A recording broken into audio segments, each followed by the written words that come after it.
Okay, well, welcome everyone. This will be the second lecture for this semester for 106. And last time we almost didn't quite finish chapter 25 on water balance, and we also went over the syllabus and mastering and kind of getting oriented. Are there any housekeeping concerns? Anything at all related to the syllabus, related to test dates, related to any errors I may have not noticed, mastering, getting enrolled, anything at all? Yes?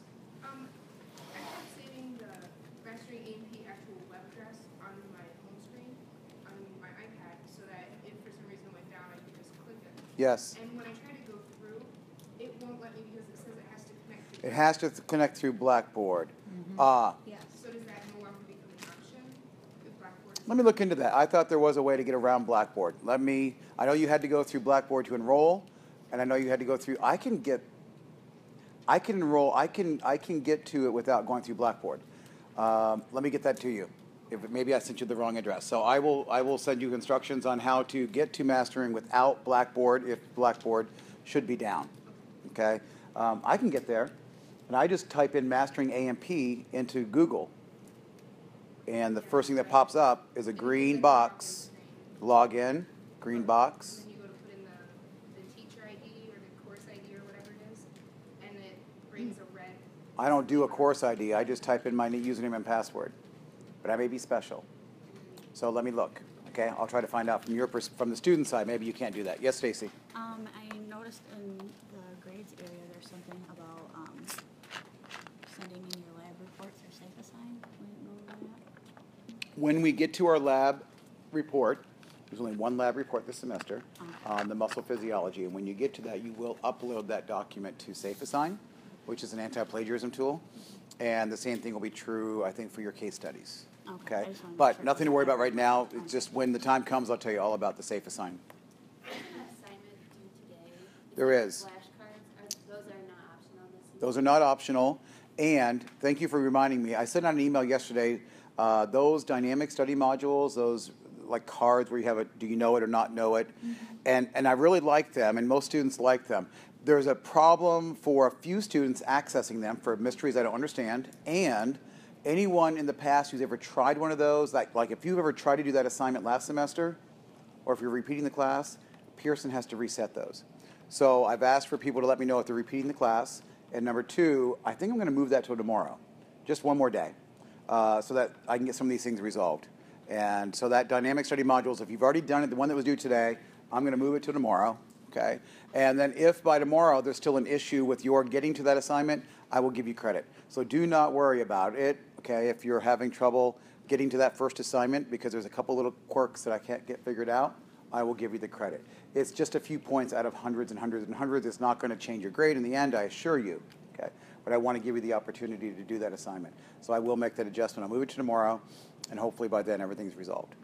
Okay. What else? Anything else housekeeping-wise? Okay.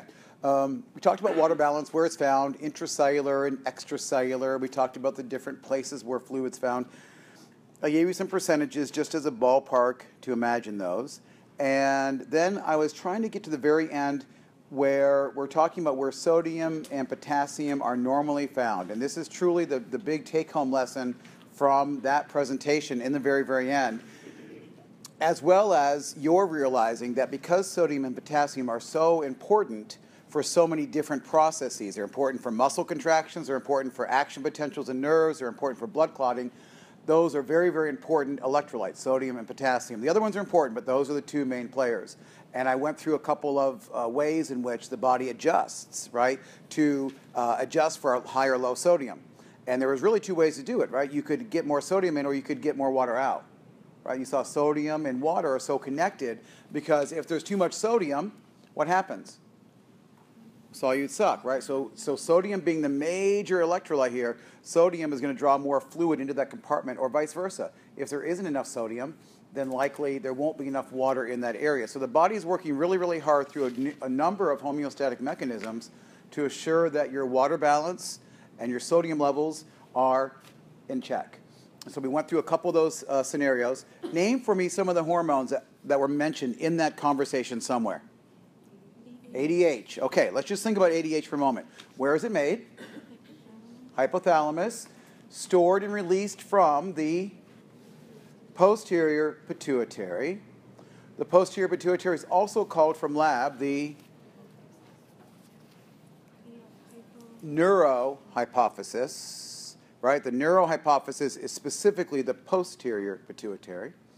And what does ADH do? Retains water. Tells you to retain water, right? So it's going to tell the kidneys to retain water. How do you think it might work? What's one way? I'm talking about sodium and water. How is it that the kidneys hold on to more water? What are the kidneys going to do? Reabsorb more sodium, right? Because by holding on more sodium, the body will naturally hold on to more water. So we're going to see that water and sodium are always kind of holding hands here. Whatever's going on, they're connected. So that's ADH, another hormone that was mentioned.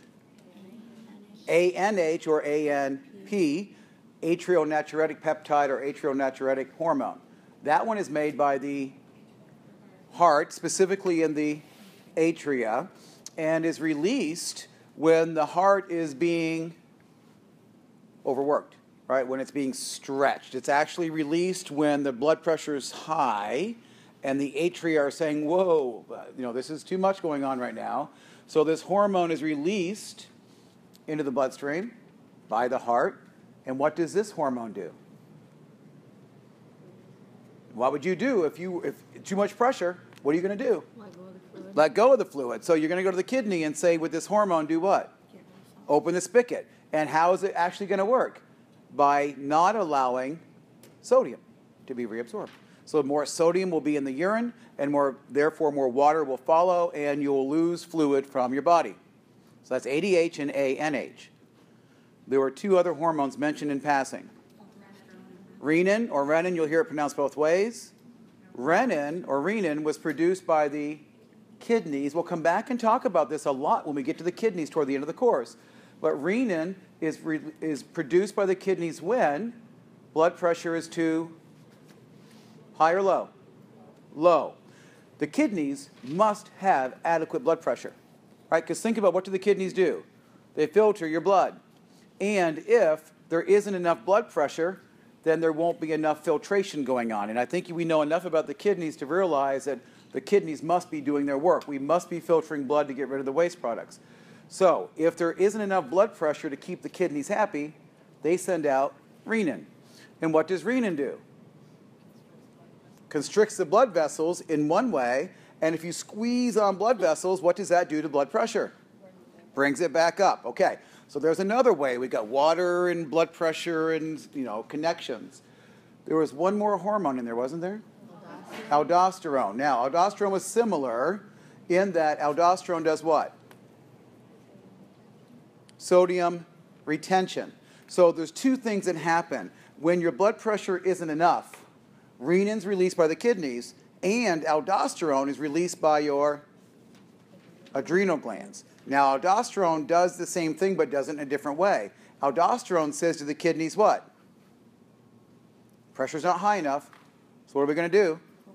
Hold on to more sodium. And as I hold on to more sodium, what's going to happen? More water is going to be retained, and as a result, my blood pressure is going to go up.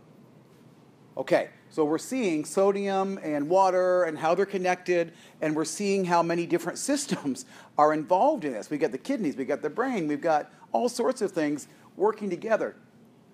Another way of thinking about it, this must be really important, right? There's a lot of checks and balances going on by hormones and by different homeostatic mechanisms to make sure that our fluid balance, our blood pressure, our salt is maintained. Fair enough? Now, the other electrolyte that I mentioned in passing was potassium. And I'm going to mention a little bit about potassium, but honestly, sodium is probably the big player. That's the one you really want to focus on. Also, toward the end, at the very end, I said this is our big moment to know. In a cell versus outside of a cell. Intracellular versus extracellular. Where would one find more sodium?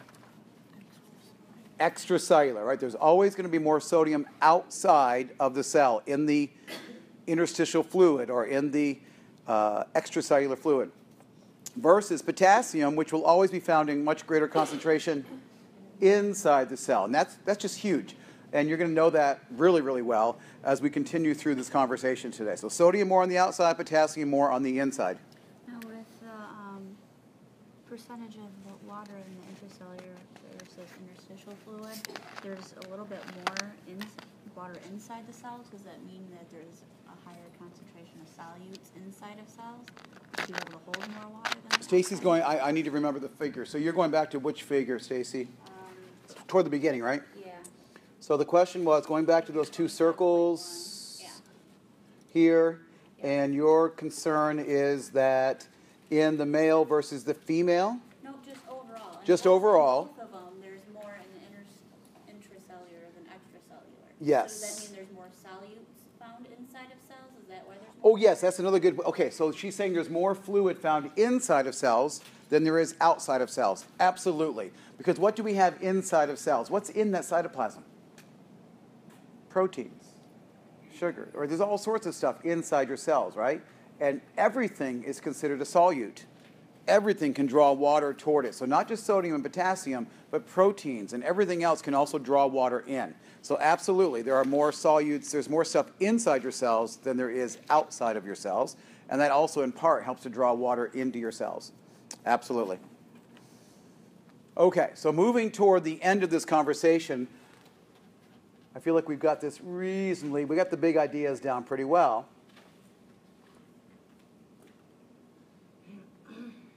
There were a couple more things I wanted to mention.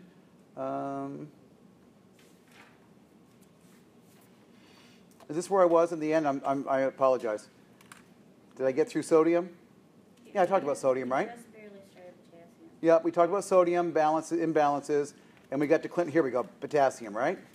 And again, look at this big K, suggesting that potassium is always much greater on the inside. See how the sodium is much smaller? It's much smaller and much lower concentration on the inside. And this yellow guy, that yellow circle, represents a very important regulator of what is it that keeps sodium higher on the inside and keeps sodium higher on the outside, and that is the sodium-potassium ATPase, or the sodium-potassium pump. So that little yellow circle there represents the movement of sodium and potassium in and out of your cells. I'll come back to it in our conversation today, but I wanted to show you that that's what that little yellow guy shows, and it's showing potassium coming in and sodium going out. And it's going to keep those concentrations at the proper levels. It's also, because it's called the sodium-potassium pump or the sodium-potassium ATPase, ACE tells us it's a what? ACE? Enzyme. And part of that is that it also, there's an enzyme component to this, but the big thing is that it cleaves ATP. This thing requires energy. This is an active transport mechanism. Another way of thinking about it, it costs energy for your body to keep sodium and potassium in their proper places. It's that important. It's so important that your body is spending a lot of ATP all the time, 24/7, making sure that your potassium and sodium are in the right places. Okay. And potassium balance, the kidneys are the main system, the main organ that are making sure that your potassium is okay. And where this can go wrong is because your dietary intake's pretty good for potassium, but you can have some loss by aldosterone. Because aldosterone, what did we say earlier? What did aldosterone do? It was released along with renin, right, to do what? Raise blood pressure and to retain sodium. And sometimes that retention of sodium can interfere with the potassium as well. So there's some exchange going on between sodium and potassium, and this can be a problem. So what happens is that not only does aldosterone stimulate sodium reabsorption, right, holding on to sodium and holding on to water, but it also, in the same way, tells more potassium to be excreted, right? More potassium to be excreted. So you could have less potassium in your body when the body's trying to retain fluid. Okay, so this can cause a little bit of an imbalance sometimes because the sodium and the potassium, like if you think about how sodium's always higher on the outside, Potassium's always higher on the inside. It's a general rule that wherever sodium's increasing, potassium's going down. They tend to be working in a yin-yang relationship most of the time. So here we see that sodium's being reabsorbed, and potassium is going to be more greatly excreted, leaving the body. Another issue here that we'll come back to at the end of the course when we talk about acid-base regulation is that a low pH, a really low pH outside of the cells, like if your pH gets off in your interstitial fluid, can also play around with your potassium level. So recall that the blood pH should be around 7.4, and that when those values go out of whack, when the blood pH changes, there's a lot of bad things that happen. And one of those also is an imbalance in your potassium. So we see in one of the reasons that we have to keep the blood pH at 7.4 is that if we start to play around with that, the potassium can also be affected. So this is just a cartoon representation to show you that potassium is secreted. What does that mean? Secretion. Remember back to the urinary system. Potassium is one of the ions that is secreted. What is the secretion process all about? It's the opposite of reabsorption. And reabsorption is basically what? The kidneys taking stuff from the tube and putting it back into the body, right? Into the bloodstream. So secretion is what? Taking things from the body and putting them directly into what will become the urine, right? And it happens over in the distal convoluted tubules. And so what you see here is watch this. Here's the extracellular fluid out here in blue. And on the left-hand side is the fluid inside the tube. And which way do you see potassium going? It's coming from out here in the extracellular fluid, going through the kidney tubule cells and getting dumped into what will become the urine.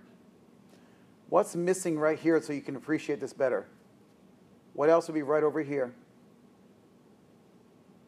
Blood vessel, right? Because remember, what is secretion? Taking stuff from the blood, right, and putting it into the urine. So I think to get a complete remembrance of this, keep in mind that the blood, there's blood flow, right, everywhere around these kidney cells. Remember how tightly packed the kidneys are? Like all those tubes and all the capillaries all squeezed in together. So to get a better sense of this, I think it's important to imagine that right over here,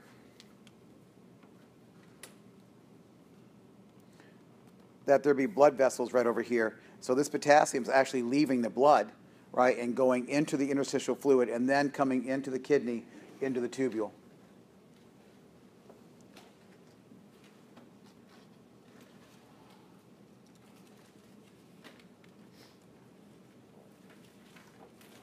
And I mentioned that when the pH gets out of control, what can happen too is that when the pH falls in the extracellular fluid, the concentration of H plus is relatively high. And what happens is that you start pushing potassium around. So what I'm just showing you are a couple different reasons why potassium can get out of balance. Now, does anyone know what happens when potassium gets out of balance? What happens when potassium is too low? Arrhythmias, right? It can affect the heart, absolutely. People can be complaining of muscle cramps and all sorts of muscle discomfort. If someone's having a Charlie horse or muscle cramp, what do you have them eat? Banana. Why? Because of the potassium. Or orange juice, which has a lot of potassium in it. So oranges and potassium. So already, what are we seeing again? Potassium is important for important things like the heart, cardiac muscle movement. It's going to be important for action potentials in the nervous system. And we're already suggesting here that muscles don't like it either, right, when the potassium's out of whack. So sodium and potassium are going to be very important for normal muscle contraction and to avoid any sort of cramping that goes on. So if you had low potassium, let's go back. If you had low sodium, what do we call that? Low sodium would be hyponatremia. Low potassium would be hypokalemia. Let me just say this so you're not confused. What would low calcium be? Hypocalcemia. So those kalemia and calcemia sound really similar, right? They look different. One's a K, one's a C. But They do sound similar. So here we have hypokalemia. This would be a low level of potassium. Don't worry about the actual numbers. You'll learn that in a clinical situation. But normal levels are, up around 5. And if you're down below 2, then you can be diagnosed as having low potassium. And again, why would you have this? Well, maybe you're peeing too much, right? You're on diuretics. And as a result, you're letting out a lot of fluid. And potassium could be lost that way. Or what if you had excessive aldosterone secretion? Okay, so let's think about what did aldosterone do again? It told you to retain sodium, to retain fluid. And what did I tell you? Sodium and potassium are almost always doing the opposite thing. So if you're absorbing more sodium, you're doing what? Excreting more potassium. So if you had too much aldosterone being produced for whatever reason, then you could also be losing potassium. Again, what are the symptoms? We've already mentioned them. You could have muscle weakness and cramping in really bad situations. It could lead to paralysis and the inability of the muscles to work at all. And you mentioned arrhythmias of the heart. It definitely affects the heart, which can be, in really bad situations, lethal. Okay, no doubt about it. Potassium can be lethal. And if you watch some of those CSI shows, right, people are injecting potassium into people. And what does it do? Kills them, right? Their heart stops. So if you take a big old bolus... It's bribing, because I'm late. You can be late all you want. No. Anybody else want to be late? No. Okay, thank you. No, it's not necessary at all, Stormy. But you can inject potassium and kill somebody because it will actually throw the heart into arrhythmias and cause it to stop. And so what do? Right? We just give someone potassium. Eat a banana, drink some orange juice, take some potassium supplements. That can be a potential solution. Yes, ma'am? So if your kidneys are out of whack, could possibly cause that as well? Well, yes, but let's usually the other way around. So hyperkalemia, too much potassium, right, above 5. Again, don't worry about the milliequivalents. But high potassium could be caused by a really low pH. I told you that if your pH is low, that your potassium levels get off. It also could be caused by kidney failure because the kidneys are no longer exchanging the potassium properly. And there are some drugs that are used as diuretics that work by affecting the sodium-potassium pump that I was telling you about that's so important. And if you happen to be on one of those sodium-potassium blocker-type diuretics, then that can certainly throw your potassium levels higher. Because let's think about what it's trying to do. A diuretic is going to work by what? Remember, sodium's a major player for diuretics. So what would this diuretic be trying to do? Make you get rid of sodium in order to let the water flow with the sodium. And when sodium's being left go, what's being accumulated? Potassium, right? So that's going to lead to the higher potassium levels. It all makes beautiful sense, doesn't it? It really does. Is it a little bit confusing? Yeah, does it take a little bit of shoveling around some mental neurons? And absolutely. This course is a lot more about what if something goes up, what goes down. If something goes down, what goes up. It's more about understanding, right, at a deeper level what's going on. We've largely got through the anatomy in 105. Now we're digging more into how this whole thing works. And it has really direct clinical relevance as you move further into your careers. Now, hyperkalemia can also have problems with heart. So potassium is a problem both ways, high or low. Right? The heart doesn't like it high or low. Are there drugs to bring down your potassium levels, just like there's? Yeah, there could be some medications, but typically the kidneys are in trouble, right? So we have to work on the kidneys, getting the kidneys to kick up their job. So what do we do? Again, here you were asking about, we could restrict your potassium intake. We could adjust your pH, because I told you if your pH is off, your potassium will be off. And you could try to stimulate potassium loss with other types of diuretics. So basically, the type of diuretic that causes increased potassium, you could use a different kind of diuretic. There's about 4 different types of diuretics. They all have different mechanisms. And as people are having kidney issues or blood pressure issues, they'll start you with one kind of diuretic. And if that one is no longer sufficient, they'll add a second one or put them in combination.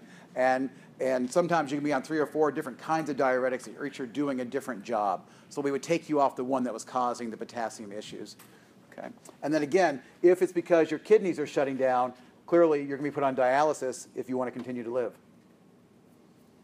So this is just a little continuum that tells you how important potassium is, okay, what happens with low and what happens with high potassium. It's just same information I've already told you, but it's on a little figure. So this is on on figure 25.5 in your Martini book.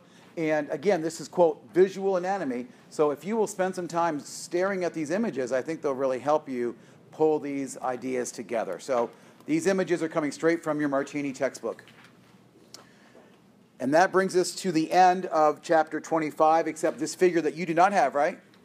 But gives you, what was my point here? Well, I'll say it again because it's so important. The top was extracellular fluid. The bottom was intracellular fluid.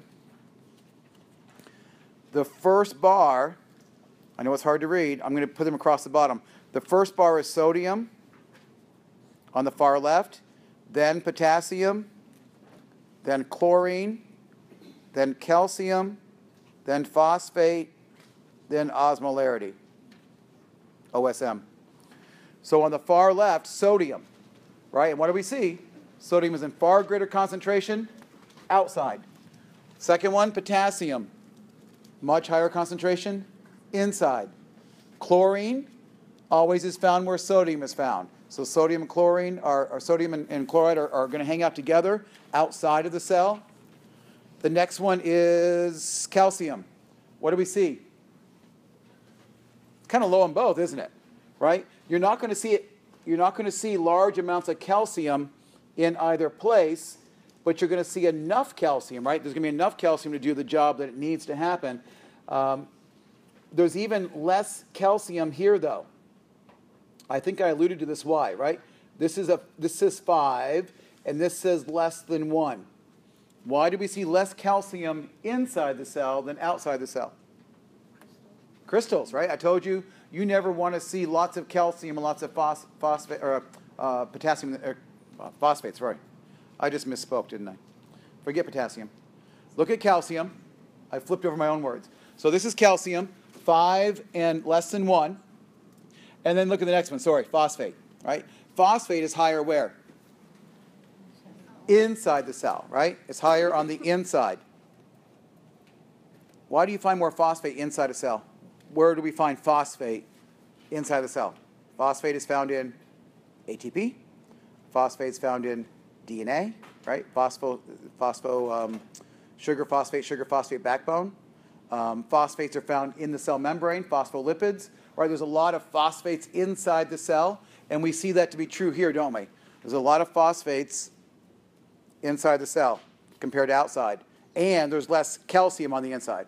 Now, let me speak my craziness. Why do we see that relationship? Because we don't want calcium and phosphate in the same place in high concentrations. Because if they're both in the same place, we get crystallization just like there is in your bone. Right? So we never want to have a lot of calcium and a lot of phosphate in the same location, although they're both very important. We're going to see calcium all over the place this semester as well. We need to have it, but at the right amount, at the right time, and not too much along with the phosphates. But regardless of all this moving around, right, even though there is all of this difference in potassium, sodium, chloride, and calcium, the osmolarity is the same thing in and out of the cells. Now, the osmolarity is basically how much pressure there is for water to move. Does water go in and out of your cells? Yeah, right? I mean, water is moving in and out of your cells, and what draws it in and out? All these solutes. What am I basically saying? That they're kind of equal. Now, what if they get weirdly out of whack? What if all of a sudden there was more solute inside or outside of your cells? Then water would be doing what? Moving in or out, right? And a little bit of that's normal. That's what homeostasis is all about. But if suddenly there was too much solute inside cells, your cells would do what? They're going to swell. Right? They start swelling, and if suddenly the other way around, they start to shrink. That's not good. And if there was too much solute outside, water would be drawn out, and now you'd be complaining of edema. And if too much water was being drawn in, right, you'd have cellular swelling and all sorts of problems. So again, we know that this fluid level is highly, highly balanced, even though these electrolytes are found in vastly different concentrations on one side or the other of the membrane. So that kind of brings us to the end of the first chapter and what the real focus is. Again, sodium, potassium being the big player as we move forward, and we'll be talking about calcium quite a bit as well. Thoughts, questions, concerns? Hold on to those 4 hormones and know where the different electrolytes are found, higher or lower concentration, inside or outside of cells. Moving on. Okay, so I hope now you're going to appreciate why in the world we started with chapter 25, because as we get into this chapter 11, which is our next place to go, you're going to understand why we had to talk about sodium and potassium as we move into the nervous system. Now, the nervous system, recall, back in Biology 105, we spent more time on the nervous system than any other system. We had an entire test dedicated to this. It was that tougher test of the year. There was 4 chapters on the nervous system on that exam. Then there was still the special senses after that. There were 5 chapters of the nervous system in your first semester. Pretty important stuff. We're not going to be reviewing all of that. So if you'll recall, and in lab this week, we reviewed some of the nervous system structures. So it's important that you go back, as you look at your Martini book, go back and look at the first 5 modules and do that on your own. I'm not going to be reviewing the basics of the nervous system. You know the neuron. You know the basics. We saw some of it in lab. And flip through those first 5 pages, right? Remember, each of those modules, 11.1, 11.2, 11.3, most of those are those double, those double-sided pages, right? Those full pages layouts in the book. So look over those as a review, and I'm going to be picking up after that with 11.6. Oh, I've got some issues here. So 11.6, 7, 8, 9, 10, that's where we're heading, okay? And what we're going to be talking about is pretty much action potentials, neurophysiology. We did the neuroanatomy before, and we reviewed it in lab. Now we're focusing on neurophysiology. This will also be the focus of your virtual lab stuff that you'll be doing next week. So on your own, when you're doing the Lab 2 assignments on your own next week, and that email will be coming to you detailing all that, but your biggest focus will be on this neurophysiology. So you're going to hear me say it now, and then you're going to be playing with it in lab next week on your own, and I believe it'll all come together beautifully.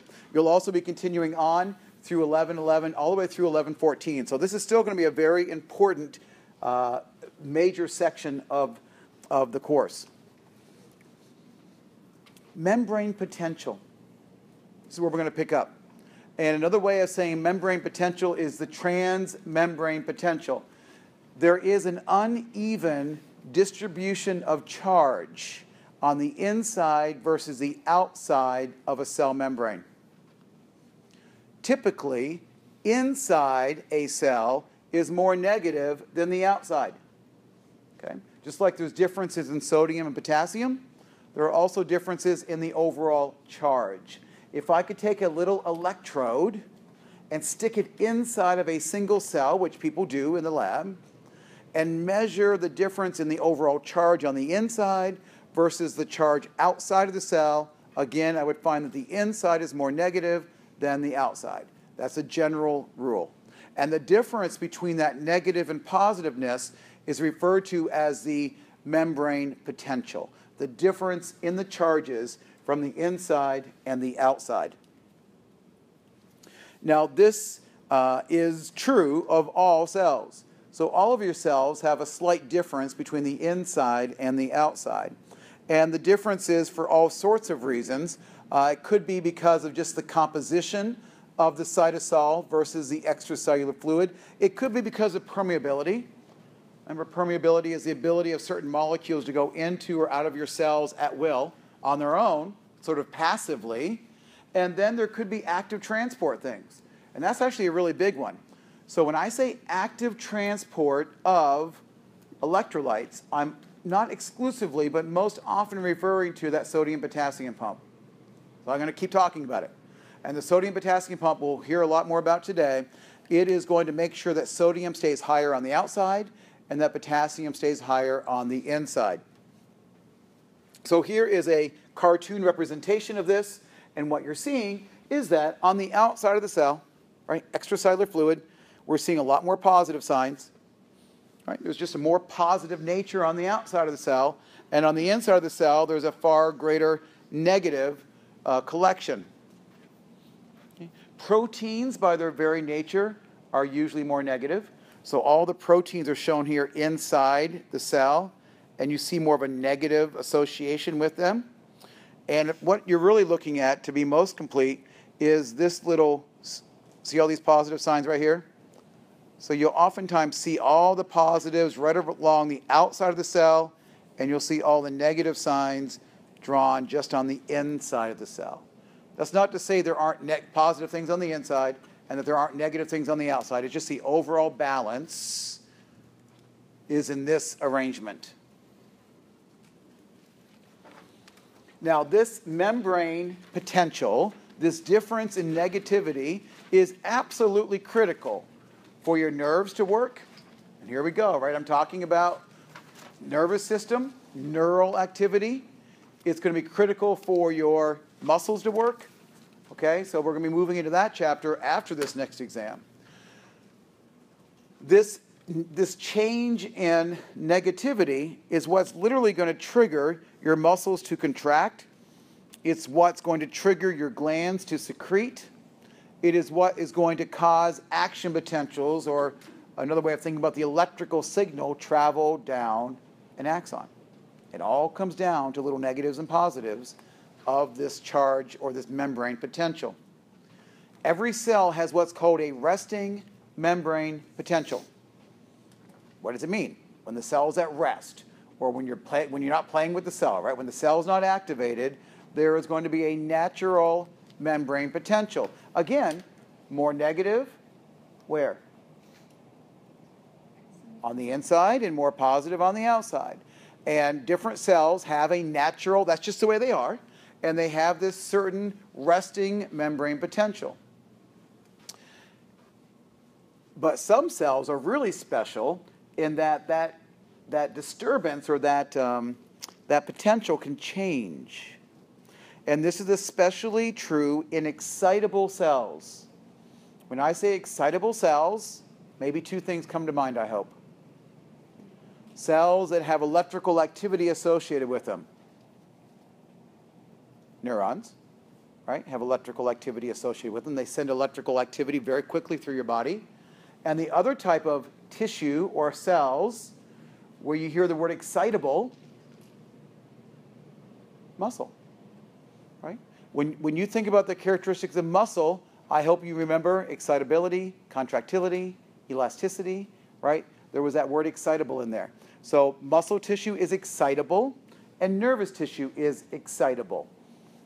They use this difference in negatives and positives to do their very job. When muscle and when neurons are activated,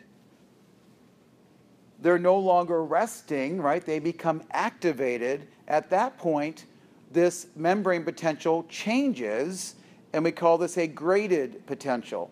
So we're no longer resting. We're now doing our job. And when I say the word graded, what comes to mind?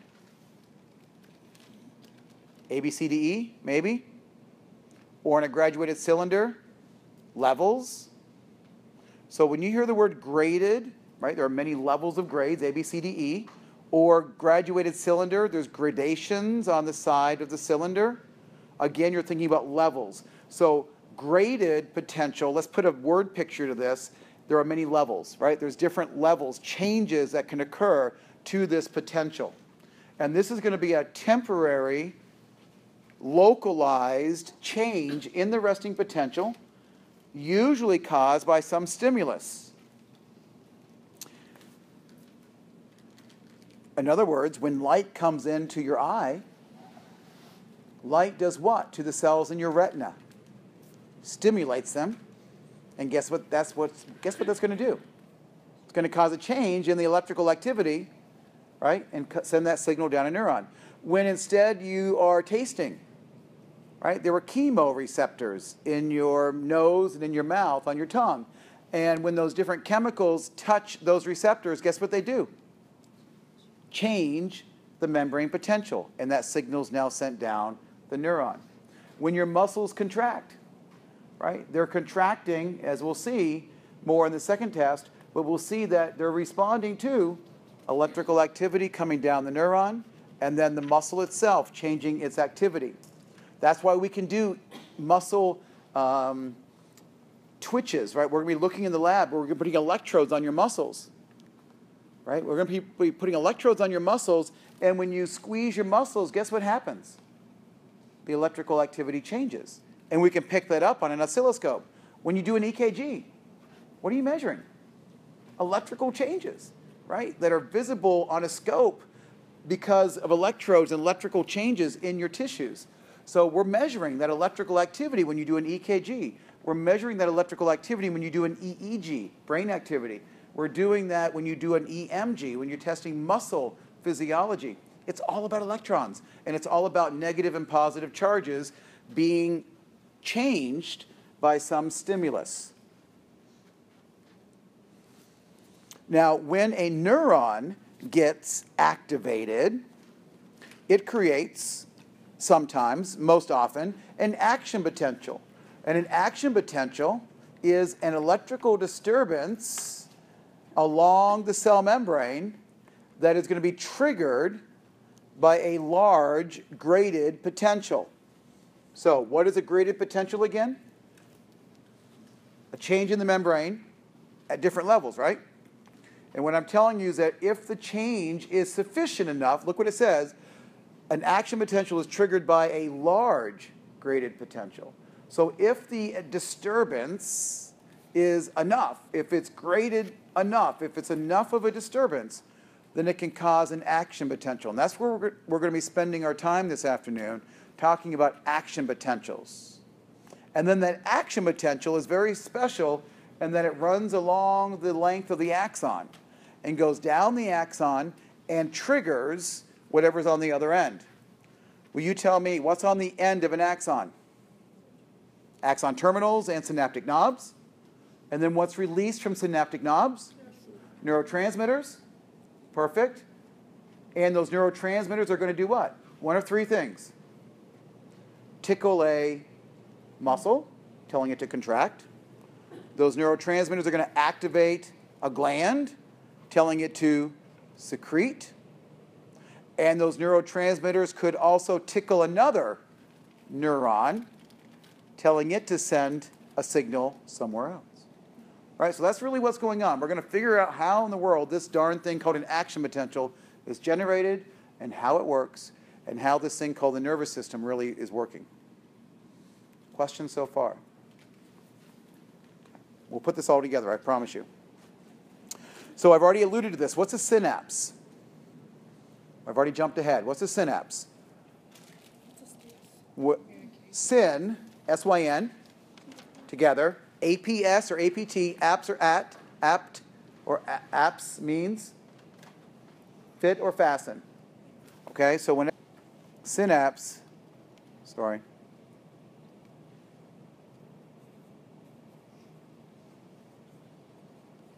Right, the syn means together. APS means fit or fasten. So we've got two things, fitting or fastening together. And that is typically one cell, the neuron, is going to be talking to the next cell. So normally we're releasing neurotransmitters. Oop, that's not a good color, is it? A little too thick. But we're normally releasing neurotransmitters. Now, the only neurotransmitter I ever discussed in 105 was acetylcholine. And acetylcholine is a very common neurotransmitter. And acetylcholine is the only neurotransmitter to control your muscles. So acetylcholine it does other things as well. But the number one thing that you know about is that acetylcholine is released by a neuron and tells a muscle to contract. there are other kinds of neurotransmitters, and we'll mention a few of them today. So do you remember about synapses a little bit? So at the synaptic knob, right, the neurotransmitter is released. That's about all I ever said, isn't it? And then that neurotransmitter is going to go over to the muscle and tell the muscle to contract. And we'll be looking at that story in much greater detail today. So let's get to some pictures here in a moment. Now, the other thing that neurons are doing, not only are they telling your muscles to contract and your glands to secrete, but there's also a lot of information going through your brain. Lots of information processing and a lot of integration of stimuli. Your cells, some of your cells, are receiving tens of thousands of signals every second. And somehow your cells need to integrate all that information, figure out what are those signals telling the cell to do. Are they telling it to turn on or turn off? Are they telling it to wake up or sleep, go to sleep, whatever. But all sorts of signals are coming into every one of your cells. When we think about the nervous system, these neurons are receiving all this information, and they have to integrate this information and decide what to do. Sometimes the integration of information tells the cell to do nothing. Other times it tells it to turn on or turn off. So let's take a look at this picture. Basic idea. What do I have on the left-hand side? What is this whole thing over here? Yeah, it's a soma, and actually I'm seeing the whole neuron, aren't I? And I've got all these little finger-like things. What are these? Dendrites. Dendrites. And I've got one axon. That axon is attached to the soma at this triangular region called the axon hillock, just as a reminder from lab. And at the very end of that axon, which in your body could be a meter long, right? It can go all the way from your spinal cord all the way to your big toe. In my height, that's easily 3 feet long. That thing can be very, very long. And at the very, very end, what does it do?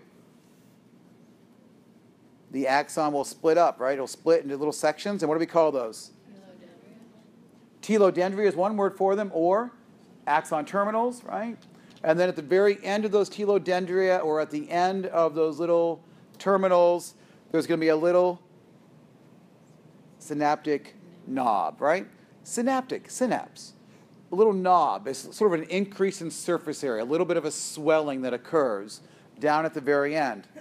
Now, in this particular situation, one neuron, this one, neuron number 1, is talking to neuron number 2.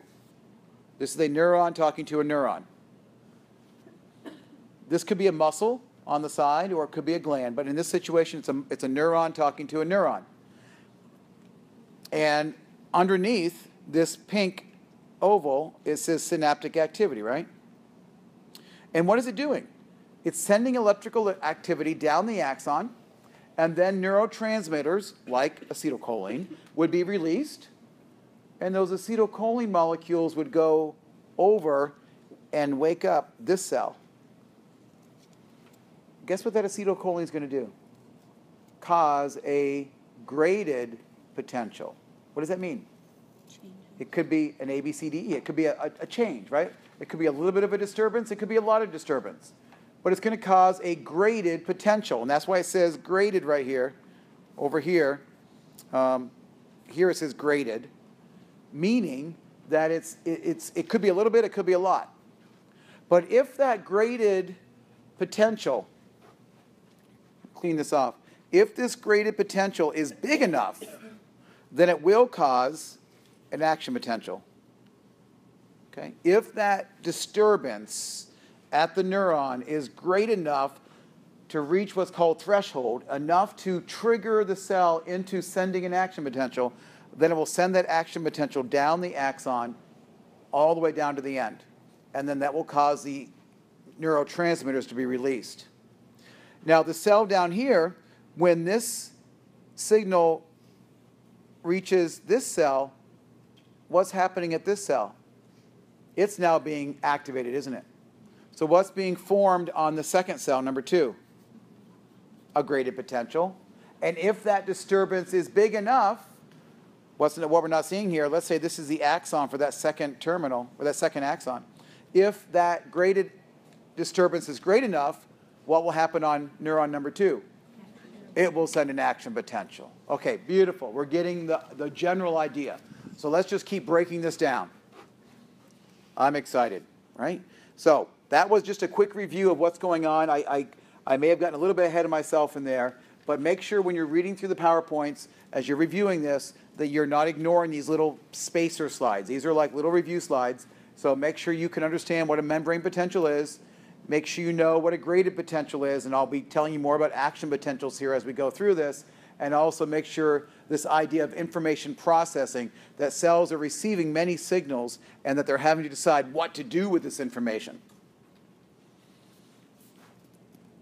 So where is this resting potential coming from? I told you that there's what? More negative where? On the inside, and more positive on the outside. And what is it that's overall contributing to this? Has a lot to do with the ions. The extracellular fluid, we've already said, has more sodium and chlorine in it, right? We know that. Sodium and chloride ions are more on the outside. They always hang together. What was more on the inside? The cytosol has more potassium, and the cytosol has a lot more proteins. And in this particular slide, proteins is being abbreviated as PR for protein, negative sign, because most proteins are negative in their overall charge. PR negative, that's not some weird element, that's proteins. So the major players in affecting this membrane potential are sodium and potassium. All right, they are the major players here. Proteins can't cross the membrane, can they? I mean, proteins are way too big. They can't get through a membrane, a cell membrane. They're stuck inside the cell, aren't they? That's where proteins are made, right? Proteins are made inside the cell, and they're kind of stuck there. Now, are some proteins released from cells? Yeah. I mean, some hormones are released from cells. Some proteins are released from cells. But by far, most of the proteins made in a cell are stuck there. They're not going to be leaving. So that certainly contributes to the negativity of the inside of a cell overall. Ions also don't move very well. Ions are small, right? Do you agree? Sodium's very, really small. Chloride ions, very, very small. Potassium, calcium, magnesium, very, very small. But why can't they just get right through the membrane? What is it about the membrane that disallows sodium, potassium, and chloride to just easily move across? Okay, I'm hearing the right words. I'm hearing hydrophobic, hydrophilic, I'm hearing charge, right? Something like that. What do we know about the membrane? It is hydrophobic.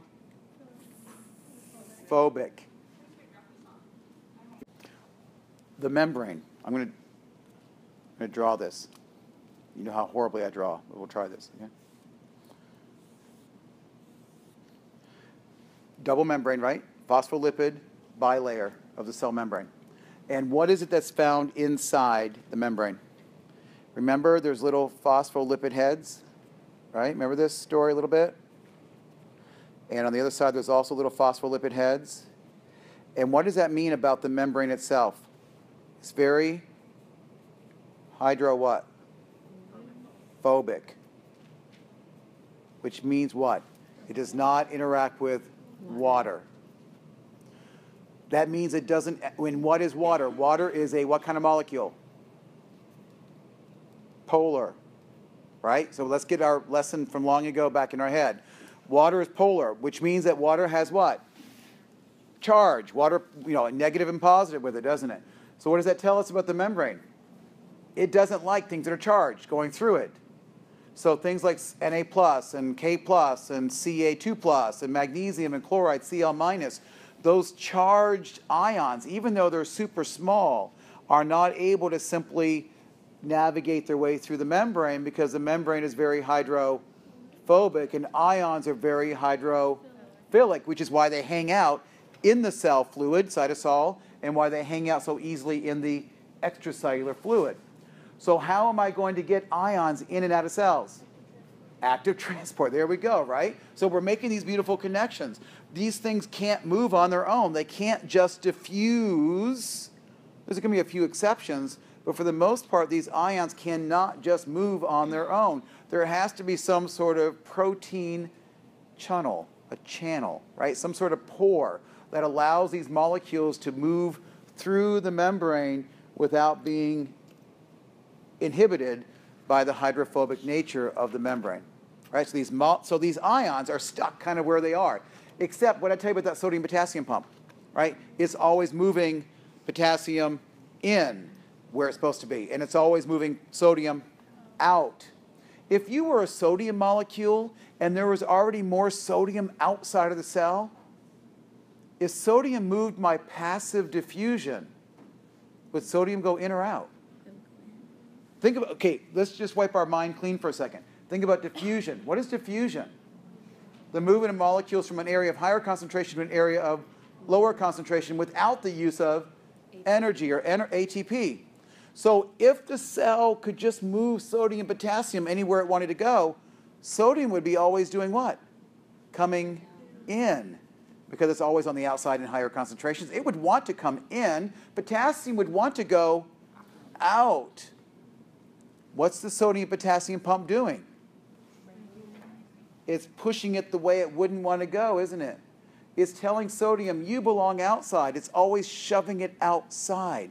But to shove it where it's already in higher concentration requires energy. And it's always putting potassium back inside the cell, even though there's already potassium there. So potassium's always being shoved into the cell, again, by active transport. It requires energy for things to go where they wouldn't want to go naturally. Okay? So that brings us back to lab 2 or 3 from last semester, right? Brings us way back to how things move and why things move. And now, hopefully, after all this, you're beginning to understand, why did we learn that stuff? It's going to come back, okay? It's all going to come back and make a beautiful story. Okay, so proteins can't move, and what's that last line say? Ions can't move. Now we understand why. Ions cannot just freely move back and forth, willy-nilly, on either side of the membrane. And that unevenness of the proteins and the ions is what's causing or maintaining the membrane potential. That's what's keeping the inside of the cell more negative and the outside of the cell overall more positive. We're going to measure this resting potential, or this resting membrane potential, in units of millivolts. That's just a voltage, right? A unit of voltage, millivolts. And most of the cells in our body are going to have -5 to -100. Always negative. Meaning what? If I took a little electrode and I stuck it into a cell, the inside would always be more negative than the outside. So -5 means that the inside is 5 less than the outside. -100 means that the inside is 100 less millivolts than the outside. There's always going to be a more negative charge on the inside than on the outside. In the resting cell, right? In the cell that's just hanging out, doing nothing special. In a neuron, the resting potential is -70. -70. That's a number you're going to grab onto and remember. -70 millivolts is the voltage, the resting membrane potential of a resting neuron. By resting, I mean what? It's not being activated. It's not being stimulated. And, I've already said this, to maintain that -70, we have to keep sodium and potassium in the right place. Now, there are some leak channels. I'll mention these a couple of times. Diffusion of sodium and potassium through leak channels. Kind of sounds like what? Just kind of flow out. Not regulated, right? You don't have a leaky faucet, right, by choice, right, usually. So leaky channels are where these molecules do sort of get their way, right? They're moving by diffusion from higher to lower concentration. And that's always happening a little bit. But most of the time, we are going to be doing active processes through that sodium-potassium pump to keep things where they should be. Now, there are these leak channels, and they are the major reason that the membrane potential exists. What I'm trying to say is that the leak channels and the sodium-potassium pump are always working against each other. Right? The sodium-potassium pump is trying to keep things different. The leak channels are slowly trying to return them back the way we don't want them. So these things are always in sort of a constant battle together. Now, one of the things about these leak channels is they're always open. It's like an open faucet, right? There's always a little bit of leakiness going on from one side to the other. And if you were potassium, which way would you leak? Out. And if you were sodium, you'd be leaking in. Perfect. And sodium-potassium pump is actively having to shove things back, right? Bringing potassium back in and putting sodium back out. So this cartoon is showing you the leak channel. Just nothing really fancy. It's just showing you, remember I told you that this membrane, right, this membrane will not just allow ions to go through. There has to be a channel, a protein, a channel, something that allows things like sodium and potassium to go in and out. So here, the orange guy is the potassium leak channel, and potassium is going where it's already higher to where it wants to go by concentration.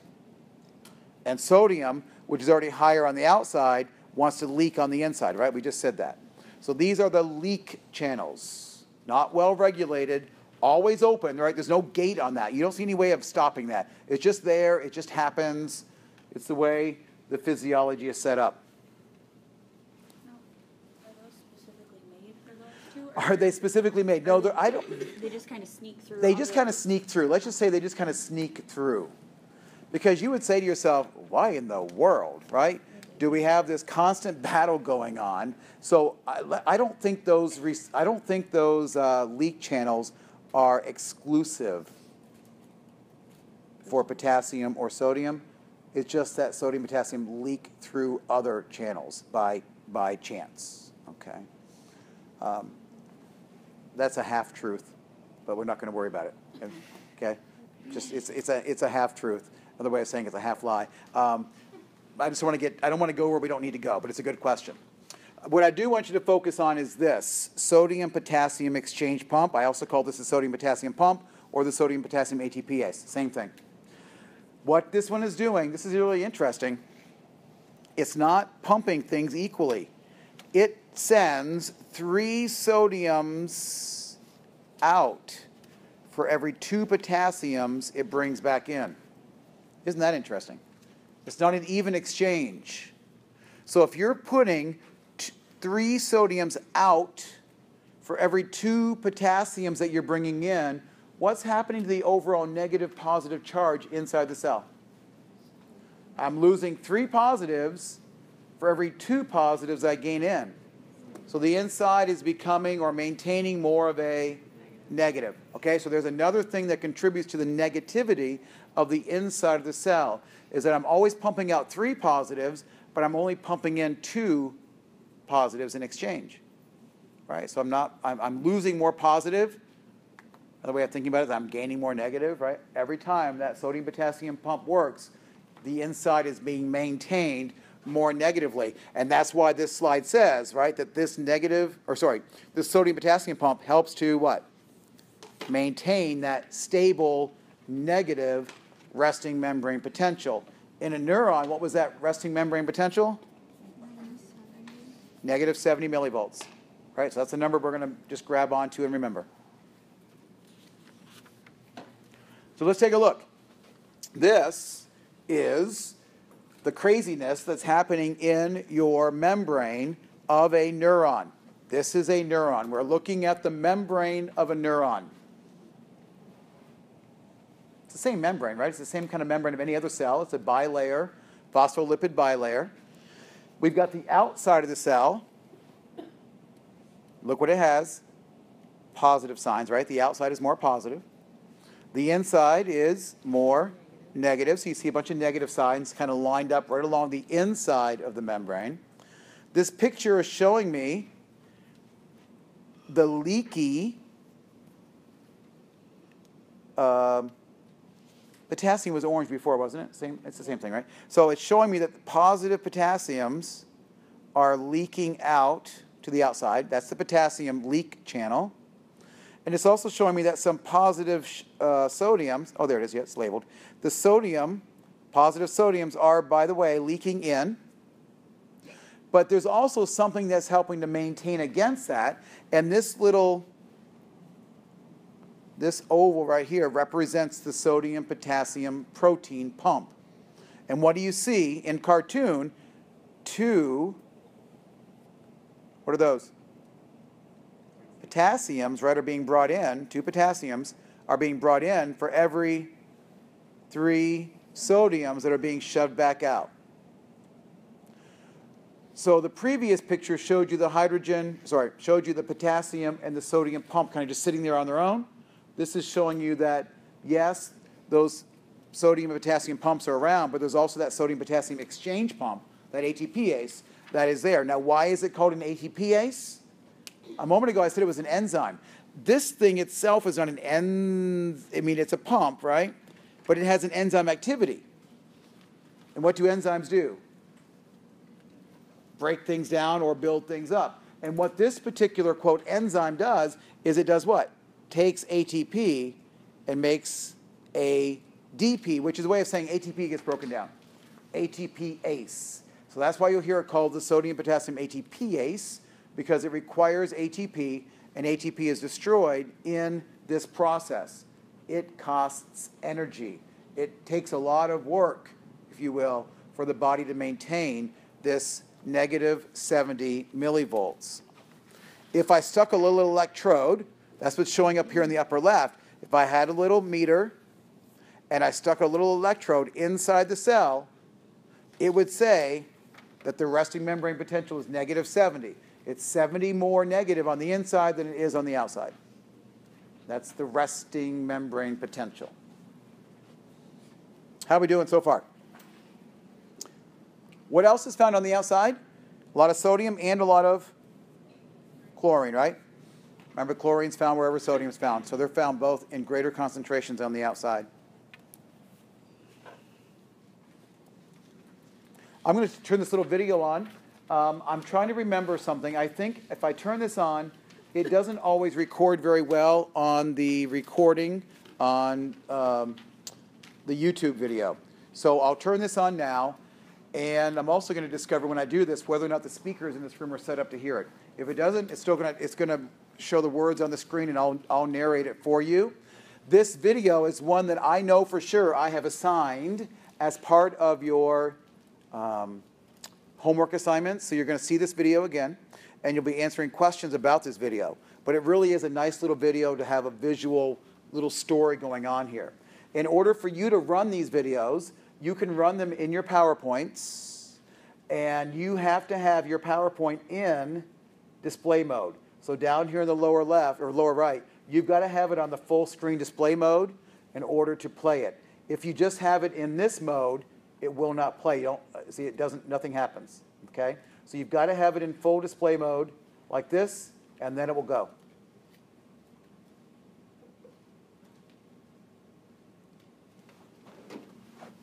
The human brain alone contains about 100 billion nerve cells called neurons. A neuron, like every other cell, has positively and negatively charged ions inside and outside. Further, a resting neuron has a greater negative charge on the inside surface of the plasma membrane and a greater positive charge on the outside surface. This partitioning of charge creates a voltage difference across the membrane known as the resting membrane potential, which can be measured using a voltmeter. On average, an intracellular electrode records a value of minus 70 millivolts. The resting membrane potential depends on factors. First, it depends on the presence of sodium and potassium gradients across the plasma membrane. Specifically, there are more sodium ions outside the neuron than inside, and more potassium ions inside the neuron than outside. Second, the resting membrane potential depends on the differential permeability of the plasma membrane to sodium and potassium ions. Leak channels in the plasma membrane allow sodium and potassium ions to diffuse or leak down their concentration gradients. The membrane contains many more potassium leak channels than sodium leak channels. Thus, the membrane is much more permeable, or leaky, to potassium ions. As positively charged potassium ions leak out of the neuron, the inside surface of the membrane becomes negatively charged compared to the outside surface.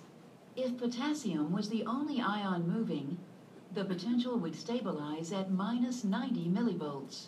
However, positively charged sodium ions leak into the neuron, which slightly offsets the negative charge and raises the voltmeter reading to minus 70 millivolts.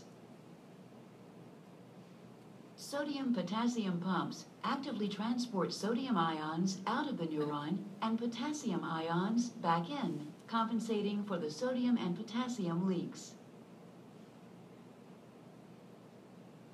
3 versus 2. Thus, the pumps help to maintain the resting membrane potential. There's 2 or 3 of these little videos, okay? And I have assigned them, and they will definitely be part of your lab assignment that you're going to be watching next week. And I may have said this to you in lecture on Tuesday, or I may have said this to you in lab on Tuesday, but there's going to be some repetition, right? And repetition's good, because the more times we hear these stories, the more we're going to understand them, and each time we hear them, we're going to pick up on something else that we didn't pick up the first time.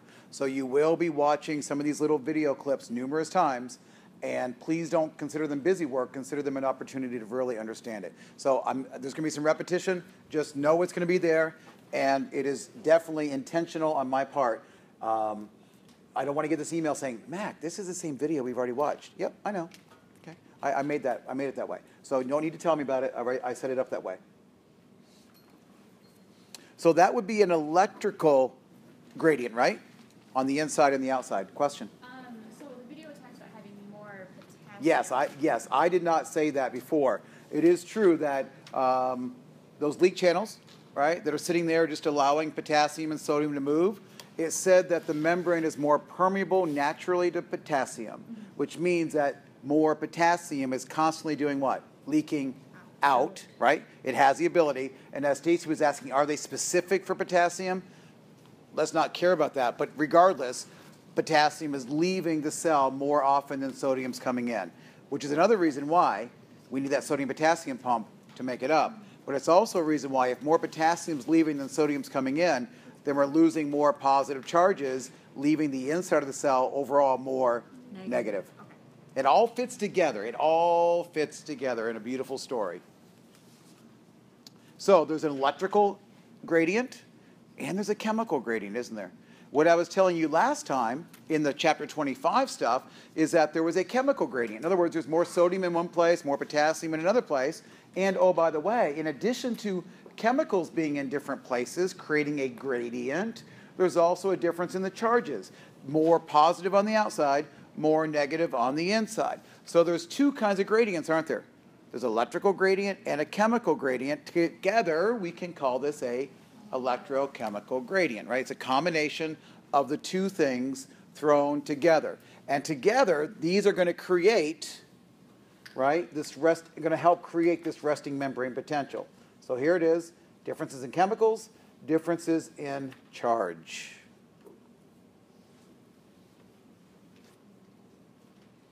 And I think we've already beat this a little bit. We know which way sodium would naturally want to go. We know which way potassium would naturally want to go. That's based on its chemical gradient, isn't it? But also, if you were potassium, which way would you want to run from a charge standpoint?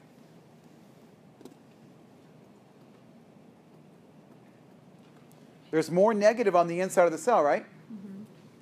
What charge is potassium? So what's that doing?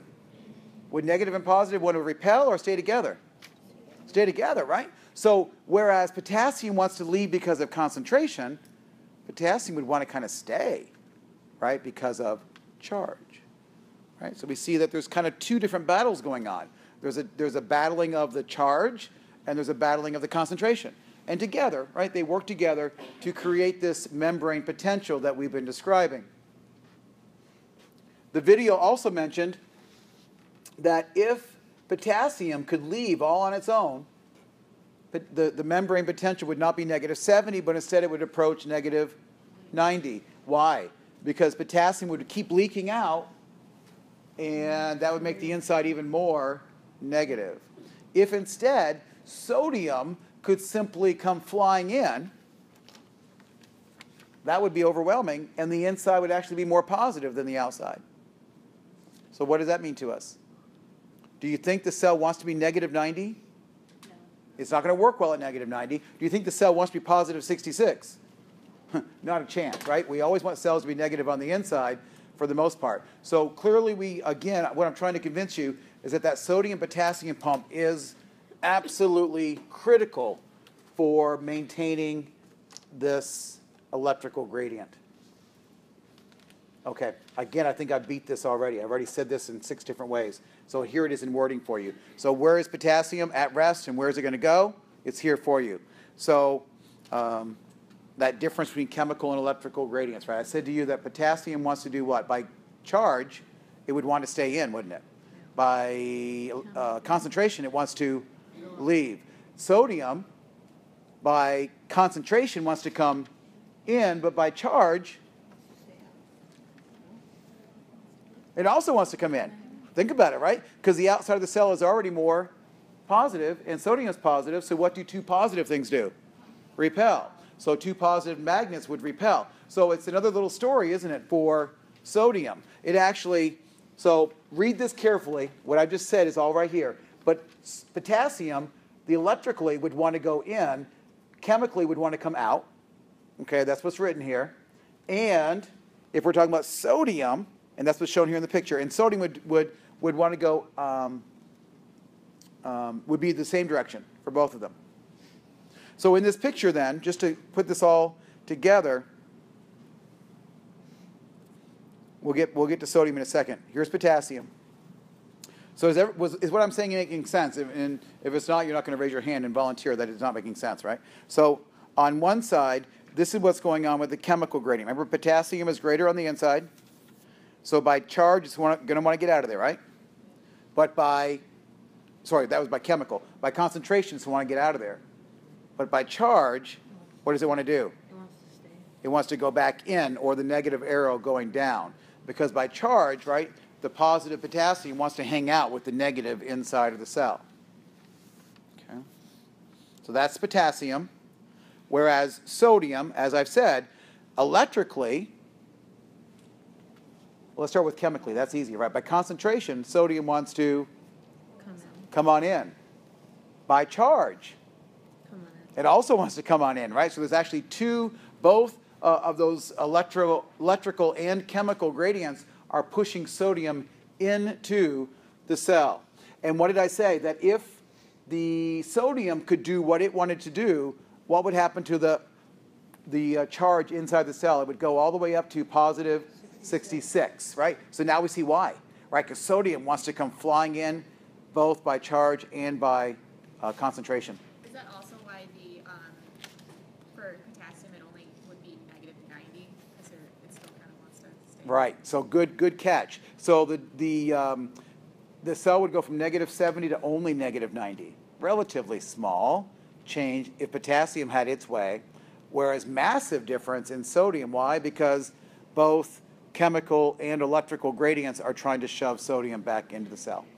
Good. Absolutely. Good connections, good ways of thinking about this. Love it. So here's that picture trying to get you to think about sodium. So again, by concentration, it's already more on the outside. So chemically, or by concentration, it wants to come in. And also because the outside is already positive, it wants to repel against that positivity and would want to come into the negatively attracted cell. Okay? This is beautiful. Isn't it just beautiful? Right? We're just a bunch of electrons. We're just a bunch of little positive and negative charges. It's kind of defeating in a way, isn't it? Okay, so can you describe to me the resting membrane potential? Do you know what's going on with the sodium-potassium pump? And do you know what would happen if sodium and potassium could have their way? That's basically what those three questions are asking you. Those leak channels, I told you, were always open. All right, they're always open. In other words, there's no gate.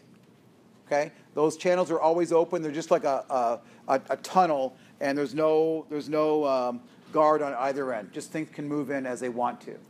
But many other channels are gated. In other words, they're controlled. There's a gate at one side or the other, and that gate can open up for different reasons. Some gates are going to open because of chemical signals. Some gates are going to open because of voltage signals. And some gates are going to open when you push on them, mechanically gated signals. Okay, so different kind of channels open under different sorts of stimuli. It could be a chemical that kicks it open. It could be a voltage change that kicks it open. Or it could literally be the touching of something that kicks it open, mechanically gated channels. And when that stimulus happens, that chemical, that voltage, or that mechanical kick occurs, then the gate opens. Right? So there's more control here. So you'll hear me talk about gated channels. It might be a voltage-gated channel, it might be a mechanically gated channel, or it could be a, what's my last one? Voltage-gated channel. Chemically gated channels are going to have a chemical attached to them. Now, the name that is oftentimes used to describe that chemical that kicks open the gate is a ligand. Okay, that may be a new word for you, but if you think of a ligament or a ligature or something like that, what does that mean to you? Something that kind of, does it help? Connect, bind together, right? So the chemical that binds into the receptor is called the ligand. I don't know if it helps, but it's kind of a strange word. But think about connecting. Something has to come in and connect. These chemicals have to connect. Now, one good example of a ligand-gated channel is acetylcholine. When acetylcholine is released, it binds to its receptor. That receptor is a ligand-gated channel. In other words, when acetylcholine binds, something opens up. And when it opens up, something's going to happen. And I'm going to tell you right now, what usually happens is that it is a ligand-gated sodium channel. So when acetylcholine binds to a cell, the gate opens, and that gate is a sodium channel. In which way is sodium going to go? Sodium's usually where? More on the outside. So all of a sudden, sodium's going to go where? Inside. Okay, so we'll hang on to that, and we'll talk about this. So here's a picture of this. That pink-looking thing is a ligand-gated channel. It is a protein, right? It's going through the membrane. The membrane is shown here. Here's the plasma membrane, one side, the other side. Here's the extracellular fluid. Here's the inside cytosol. That gate is closed, right? Those two pieces, that tunnel is closed. You can think of a gate as being like a gate, like opens and closes, or simply something that allows it to open up. So in this case, the tunnel's closed, isn't it? What happens is that acetylcholine, these little red circles, are going to attach. And when acetylcholine binds into this very specific place, what happens is that the gate will open. Okay? And the gate will open, and now things can come through. And the number one thing that's going to come through in this situation is sodium. Here it just says positive, but these are almost always sodium ions. So sodium ions are going to come in. And we're going to see what this has to do with the action potential in a few minutes. So that's a ligand-gated channel. Acetylcholine is an example. A voltage-gated channel, go ahead. Is there like a certain amount, ratio that they, sodium can come in? The gate is open as long as the acetylcholine is there. Okay. We'll connect that in a few minutes. But as long as acetylcholine is there, let me go back. As long as acetylcholine is around in enough concentration, and as long as acetylcholine stays bound to that receptor, the gate will stay open. And as long as the gate's open, sodium can come through. As soon as acetylcholine is taken away, the gate closes. So that's how that's regulated. It's regulated by the presence and the concentration of acetylcholine. Then we've got another kind of gate, and that's going to be the voltage gates. We'll also hear about calcium voltage gates, or calcium voltage gated channels this semester. This is a gate that's going to open up not in response to a chemical, but in response to a charge difference. Okay, it's going to open up in response to a membrane potential difference. The number one that you're going to hear me talk about will be calcium. There's also voltage-gated potassium channels, and there are voltage-gated sodium channels. And you'll be hearing a lot about these as we talk about action potentials. Again, what are these gates opening in response to? Voltage changes. Either things becoming more positive or things becoming more negative. But either way, that's what's going to kick open these gates. When the voltage change returns back to normal, the gate closes. So the gate's only is open as long as the voltage disturbance is present. So if, say, by chance, the outside of the cells are being negative, it will kick open these gates. Yep. So here's a visual. Okay, here's a visual. So here the gate is shown with the channel, right, is shown here, and this particular channel has a little gate on it, right, a little door basically. So what's happening at negative 70? This is the way it looks. At rest, the channel's closed. Okay, and so that means that sodiums can't go through, right? You see them being repelled. Sodiums can't go through. If the voltage, for example, changes to negative 60, it's more positive, isn't it? Then the gate opens, right? So now this little gate swung up and opened, and guess what? Now things can come through. It's not saying what's coming through. I told you some of these are potassium, some of these are calcium, some of these are sodium. So here it's not saying which kind of ion it is, but the idea is the same. So based upon some voltage change, it opens, and then it can go the other way. So look what's happening here too. Here, so it went to negative 60, and it opened, and then it can become inactivated at another place. So here, positive 30 actually inactivated the gate, and it closed again, didn't it? But it's interesting. Look at there's like two gates, aren't there? Right? So that's okay. There can be a gate on either side. So regardless, here the gate was closed, here the gate was inactivated. Either way, things aren't going through. It's only when it's activated, both gates are open. Is it Okay. closed and inactivated at the same time? Say it again. Can it be? Closed and inactivated? Closed and inactivated mean functionally same thing. Yeah. I know. Don't worry about the cartoon. The cartoon is what we think's happening. We can't see these things. Right? We can't see these proteins. These are more cartoon representations of what we think is happening at the protein level. But and we have pretty good evidence. But there is literally a swinging of a gate or an opening of a channel that occurs in these gates. The last one is the mechanically gated channel, and this will open in some response to a distortion or a stretching. When I say a stretch receptor, when we talk about baroreceptors in the heart, when we talked about ANH, right? What is it that causes the heart to release atrial natriuretic peptide? An increase in pressure, a stretching.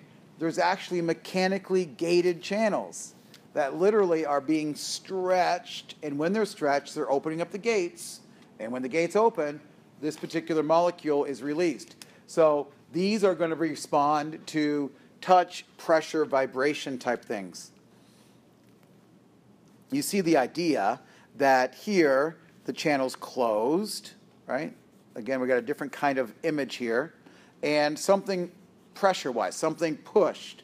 Vibration, some sort of vibrational or pressure change occurs, which literally, as we see in the cartoon, open the channel.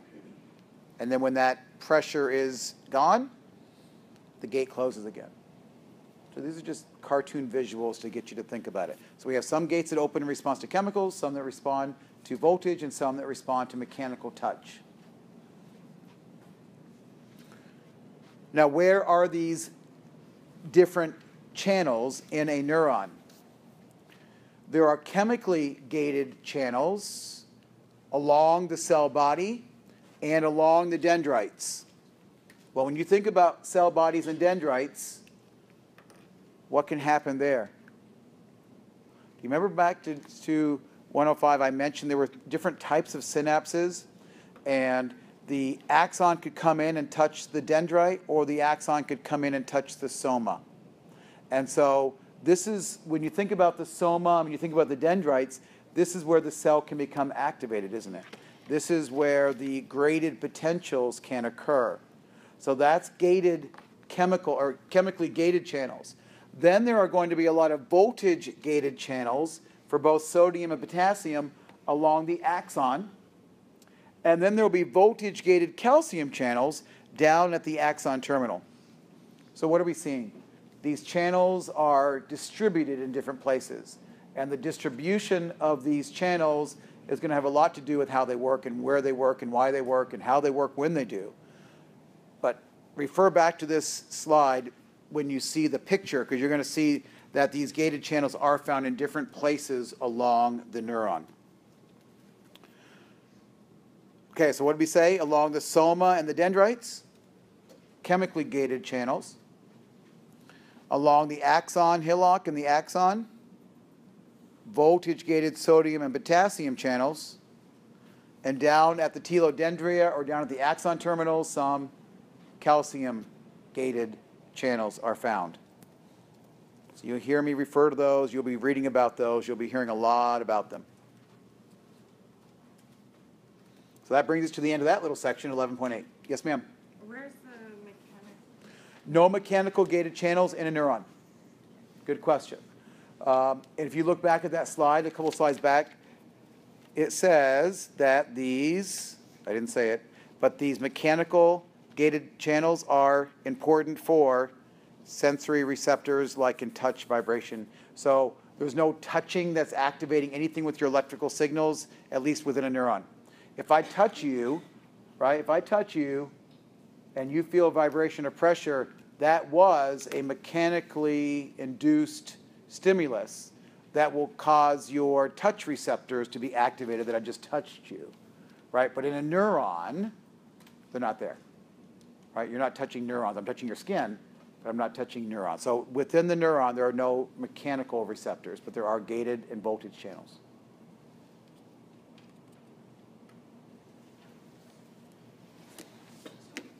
Yes? How does that work with someone who has open wound and they have nerve pain because the nerves are exposed? Yes. If it's touched, it causes pain. Yes, just like it would if you were touching any part of your body excessively. It's still the same basic principle. Right. When I know what you're asking, I don't want to confuse the picture. If some nerves are very, very sensitive to touch, and those nociceptors are the pain receptors. So pain is not the result of touch. Pain is the result of something else. So noxious signal, and we get that word nociceptor from the noxious signal. So when something is out of whack, so an exposed wound, chemicals don't just, if I put acid on your arm, you're not just going to activate receptors to know that there's some liquid on your arm. You're going to be activating some nociceptors, pain-specific receptors, because you're damaging the cells. So in a wound, you've got damaged tissue that is very sensitive to nociceptor sensations because it's damaged tissue. In a normal tissue, you don't have those nociceptors as responsive because you don't have damage going on. But if I burn you, right, or put acid on you, or have an open wound where there's a lot of inflammation, a lot of damage, then your nociceptors are going to be activated a lot more. So let's talk about this graded potential. These are also called local potentials, just to throw us off. Suggesting what? That they're in a small place, right? In a localized environment. They're in a very localized spot, And by graded, I told you that they can come in different flavors, right? Or different strengths. A, B, C, D, E, like grades that you might receive, or a graduated cylinder. Multiple levels or intensity of the signal. So graded potentials or local potentials can change the membrane potential, but they can't go very far. In other words, they have to stay local, right? They have to stay in a localized place. They're not going to spread. And we're going to see that many local potentials are produced by the opening of a sodium channel. Because if you open a sodium channel, what's going to happen? What's going to come in? Sodium. What's that going to do to the membrane potential? It's already negative, right? If I'm bringing sodium in, what's going to happen to the inside? Become more positive. That change in that little localized area is the local potential or the graded potential. Okay? So this local or graded potential is generated by a chemically gated sodium channel. At rest, it's closed, and when the membrane is exposed to something, then the sodium will come in. And like I just said, if the sodium's coming in, that's a positive charge coming in. Positive charge coming into the cell will cause the inside of the cell to become less negative or more positive. That disturbance or that change in the membrane potential is this graded potential. What was the neuron at rest? Negative 70. When sodium comes in, that number is going to do what? Go up, become less negative. When that happens, we're going to call that depolarization. Now, what does the word polarity or polar mean to you? Charge, north and south pole, polarity, opposites, difference. So if I'm depolarizing, what am I doing? Making it less different. What would the polarity be if the negative and if the inside and outside were exactly the same? What would we say? There is no polarity. If I have the inside at negative 70 compared to the outside, and then I depolarize, what am I doing it? Making it less polar. So if I'm going from negative 70, and I'm going to raise it, sodium's coming in, and I'm raising it now to negative 65, right? Sodium came in, the number went up, negative 65. What have I done? Made it less polar, less different. I've depolarized. Okay, depolarizing. Now, this depolarization is going to affect the neuron in a very local area, in a very localized, small area. And the sodium will come in and begin to spread along the neuron on the inside and affect the membrane potential in that localized, limited area. That's why it's called a local potential. It's not having a global effect. It's only having a small local effect. And that sodium will affect, like I said, just a small area, a local current. Very small change is occurring. So here's a picture of this event. So negative 70 at the very top, right? The voltmeter says negative 70. That's where we were at rest, isn't it? And what happened is that all of a sudden something happened and this sodium channel opened up. Sodium comes rushing in, and now what happened to my voltmeter? It became less negative. It's now reading negative 65. The other way of saying that, it has become depolarized. Depolarized. Now, look what's going to happen, though. If I look at this, as that sodium comes in, this was what kind of channel was this?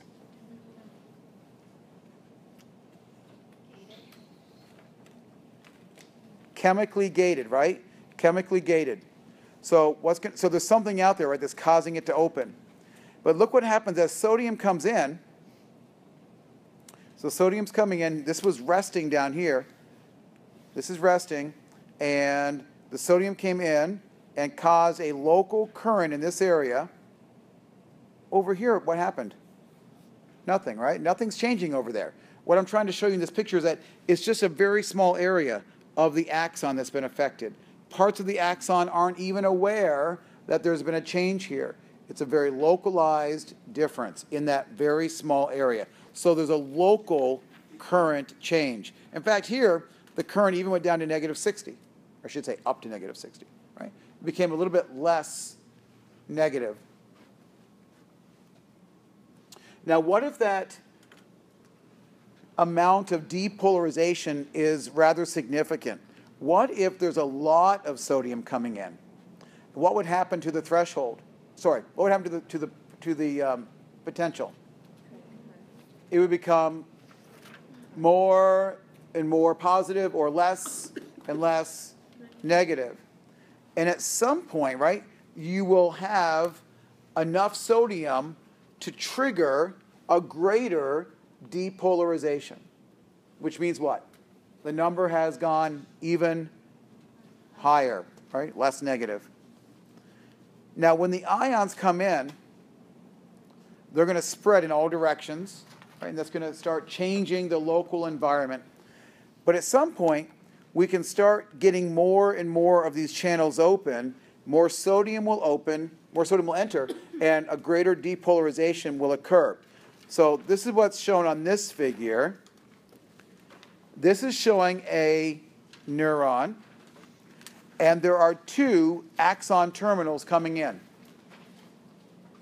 So this is one axon terminal coming in, and this is what, a synaptic knob. It's releasing neurotransmitters of some sort, and let's pretend this is acetylcholine, because we know what happens with acetylcholine.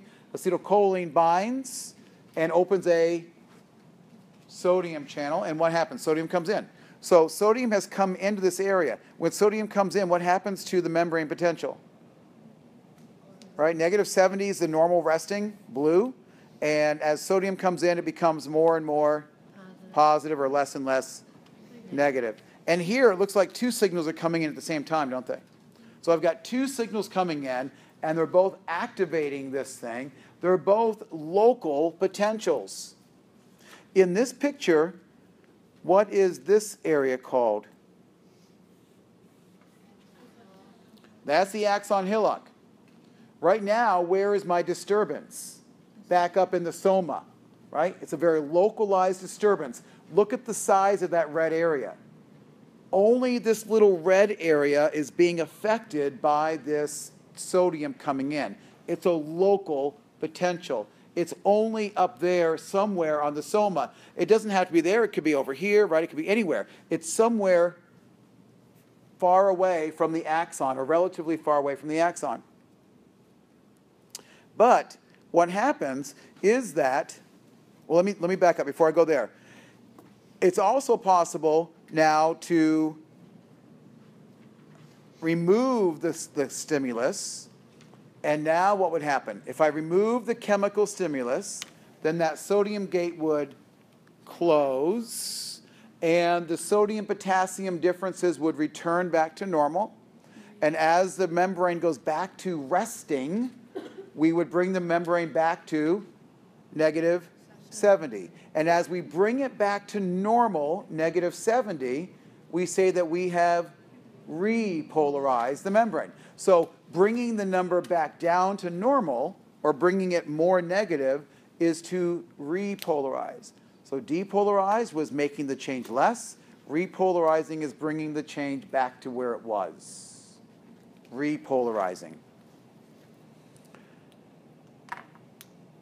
How did that sodium get back out of the cell?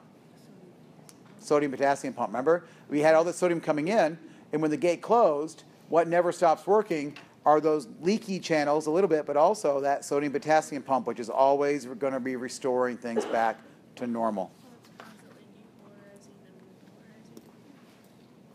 At rest, it's staying relatively constant. Okay? you're asking, is the cell always depolarizing and repolarizing? I want you to think that at rest, it's literally as stable as can be. But if there is a disturbance, just like anything in homeostasis, when there's a disturbance, it will try to restore it back to normal. So when there is a disturbance and it depolarizes, the cell will then fix it and bring it back to how it used to be, which is repolarizing. Okay. How long can something be depolarized for? How long can something be depolarized for? This depolarization, what I want you to think about, this depolarization is local. It's not the whole cell. This is a hard concept. This is the concept that drives students into tailspins. The change of sodium is only in this localized area. The whole neuron's not depolarized, just that little tiny area. That little tiny area of the membrane is what's dealing with the sodium-potassium flip-flop. Everything else is normal. So these little disturbances are causing local disturbances. Just let me hold on to that. Are causing just localized changes in the membrane. It's not going to travel yet. Okay, it's just going to stay in that little localized neighborhood. It's going to travel in a minute, though. Hold on. Don't get ahead of me. No. Now, what if not only do we repolarize, but we went even more negative? Hyperpolarize, right? So to hyperpolarize is to what? Make the difference even greater, more, hyper. So hyperpolarization is to make it even more negative than it was. Now, what would cause something to be hyperpolarized? Potassium ions. What would if there were potassium gates open, what would happen? Potassium would leave out, and that would leave the cell on the inside more negative, even more different than it was before. So we would call that hyperpolarizing. Okay, so we've got three terms here: depolarizing, repolarizing, and hyperpolarizing that we need to pull together. And here is a picture, a cartoon that will put these three terms together for us. Negative 70, Tony, is called the what? What's negative 70? The point where it should be, right? The resting membrane potential, right? And that's where it is all the time, unless it is being stimulated in some way. And here, there's been some sort of stimulus, a chemical stimulus, which opened a chemically gated channel. And what happened? Sodium rushed in. And as sodium rushed in, the charge went up. See it going up. It goes up to some point, and then that stimulus was removed, those sodium gates closed, and the cell will then return to where it was, back to negative 70, repolarized. Back to sitting there waiting for something to happen. Then another thing could happen, right? We're back to resting. And then there could be another chemical stimulus, but this stimulus opens not a sodium channel, but instead a potassium channel. And in that situation, as potassium gates are opened, potassium would naturally move out.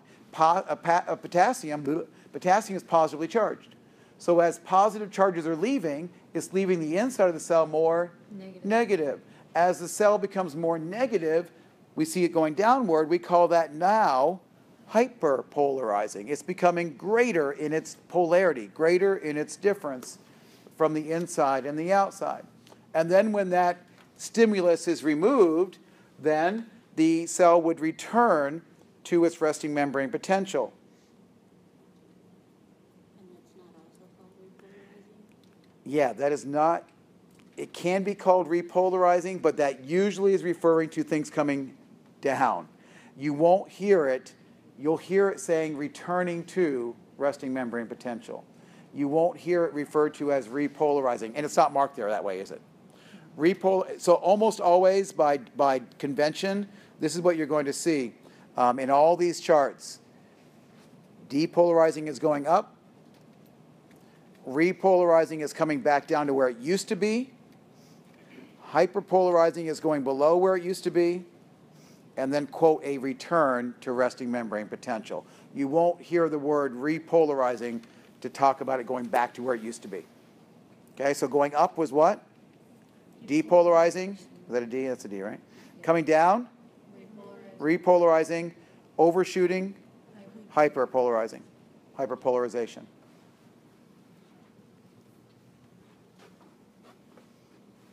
That's not an A, right? That's a D. Okay. So everything I've said is in this little table. This is somewhere 11.9, I think, in your book. So this is a little graded potential. It tells you what's going on, right? There is a membrane potential that is affected. It doesn't spread very far. It's not enough to really excite the cell overall. But if that local potential or that graded potential is great enough, then we're going to start talking about an action potential. So that's where we're heading right now. Any questions on graded potentials, local potentials, understanding what's kind of going on with depolarizing, repolarizing, or hyperpolarizing? These words are all going to be used here in the next 15 minutes to make sense of this. Stacy? Why is it called potential? Why do they use the word Potential. potential? Why is it? I don't want to open that good one. I want to open my own one. Double drinker here. Okay. Say it again. Why is it called a potential? Because it has a potential of changing, maybe. I'm guessing. Okay. It has a potential of changing. Why do we call it potential energy? So when I think about potential energy, I think about a 5-pound bag of sugar in my pantry, right? And those sucrose molecules have in their bond some potential energy. And if I put that sucrose into a cookie and eat it, then that energy can be released, right? That energy is potentially going to be used by my body. I'm going to stay there with my answer, okay? So potential energy, this membrane potential could be changed to cause something to happen. Is that good BS? That's great. I don't know, it's a weird word, I agree. Yeah. Okay, doesn't speak to you, right? No. Okay, think of cookies. Okay, maybe it'll help. Okay, so here we go. Here's the big take-home lesson in the next 10 minutes or so, and this will be the bread and butter of the next exam. So, an action potential, an AP, is what travels down the axon. An action potential is generated in the soma, up in the cell body, and will travel all the way down to the axon terminals. When the action potential reaches the end, that's when neurotransmitters will be released. Okay? So action potentials are the magic that occurs along an axon. So let's talk about action potentials. Let's figure out what they are. Now, in order to have an action potential occur, there will have to be some leak channels. We've already talked about those. There will have to be some chemically gated channels. We've talked about those a little bit. And there will also be voltage gated channels. So all the different types of channels we've talked about, not mechanical, but these leak channels that are always open, right? Remember, they weren't gated. The leak channels were always open. They were not gated.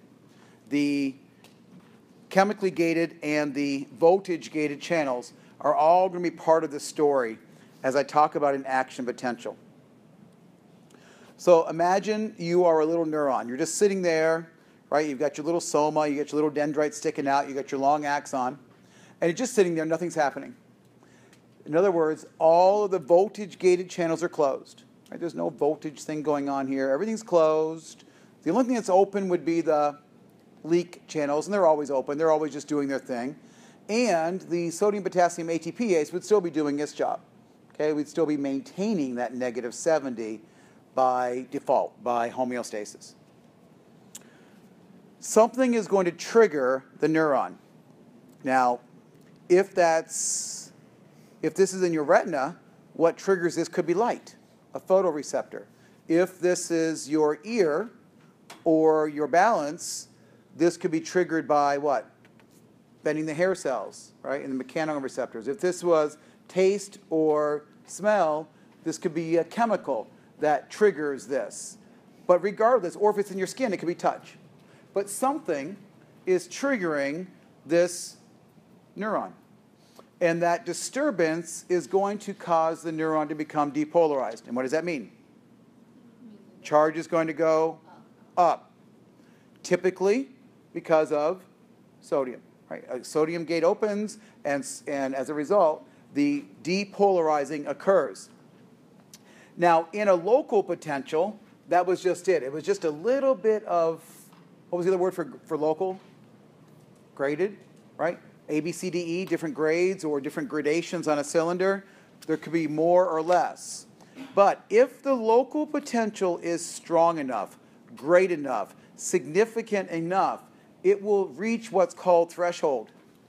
And threshold is a point at which the axon can no longer ignore that signal. It can't kind of forget about it. And when a neuron reaches threshold, that is what generates the action potential. And that is usually around negative 60. So negative 70 is where it was, right? And when it gets up to about negative 60, that is a magic place called a threshold. Threshold, at that point, you are now going to generate an action potential. Now, when you have generated an action potential, that's also going to open up some more channels. These are going to be sodium channels, and these are going to be voltage gated channels. And as more and more sodium rushes in, it's going to cause more and more of a disturbance and cause a very rapid influx of sodium. That rapid influx of sodium is going to do what to our voltmeter? Negative 60 was the threshold, but with all this extra sodium rushing in, the voltmeter is going to read even more positive. More positives coming in, or in other words, less negative. There's going to be this flooding in of sodium. In fact, it's going to come in so fast that it is going to push the potential from negative 60 all the way up to positive 30. Now, this will not be everywhere in the neuron, just again in the area where this is happening. So what will happen is that the sodium gates are going to open very quickly, and then they're going to close. But about the same time that the sodium gates close, when we get up to about 0 or up to positive 30, now there's going to be some voltage-gated potassium channels that open. The sodium gates close, the potassium gates open. Okay, now if I have got potassium gates open, what's happening? Potassium is now going to be leaving the cell, making the inside of the cell again more negative. And as that occurs, right, the sodium has stopped, the potassium is now rushing out, making the cell more negative. So what's going to happen? When the sodium came in, what happened? Depolarizing. It went way up to positive 30. Then when the sodium gates closed and the potassium gates opened, I'm going to start returning more negative, aren't I? That's the repolarization, and that will occur. And then it will overshoot. And those potassium gates will close, but they always close a little bit sluggishly, and the cell overshoots the correction and goes down below negative 70, even lower, and that is called hyperpolarization. So that's going to cause, as it says at the bottom, a brief hyperpolarization. Now, this is okay to show in words, but this is so much better to show in pictures. So bear with me as I show you a couple different pictures, and then I think I'll have a video before we're done here to pull this in, and that'll probably be the last thing we do, okay? I'll leave you with the video. I'll leave you with this idea. I'll give you a few closing comments, and then next week, you'll be listening to a lecture online on Tuesday or thereabouts. I'm going to go ahead and post it probably tonight. Okay? It'll be there. Now, I know you've got a long weekend. I want you to go enjoy yourself. Have a good long weekend. It's your last chance to say hurrah till August 6th. Okay? So it's really your last day off, right? Until August. So enjoy it. Have a good weekend. But then, next Tuesday, there will be a lecture that I'll post. It'll be there now if you want to watch it now. Next Thursday, I'm back. Like it or not, I'm back. So a week from today, I'm back for a live lecture. There won't be lab that day.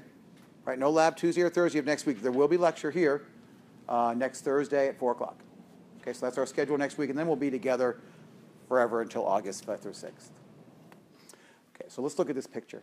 So what do we see in that? I love it when that thing goes off at 6 o'clock. Let's take a look at,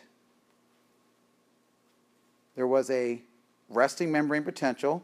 If I had a voltmeter on this thing, it's what, negative 70. There was some disturbance to the neuron. Do you recognize that we're at or about the axon hillock? So we're in that axon hillock region.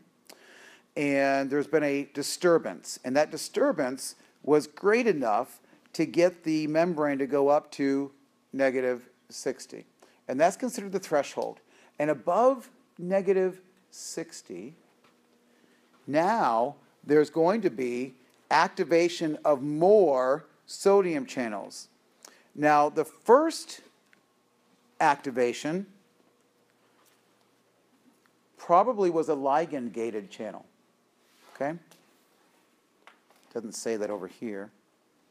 But what probably caused this to occur was a ligand-gated channel, something that bound and caused it to happen. But once that sodium starts to go in, it actually starts to activate more voltage-gated channels. And all of a sudden, as that voltage opens up, there's this huge flooding of sodium into the cell.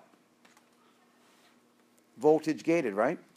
But as that voltage gets up to about 10, the sodium gates will begin to close, and the potassium gates will begin to open.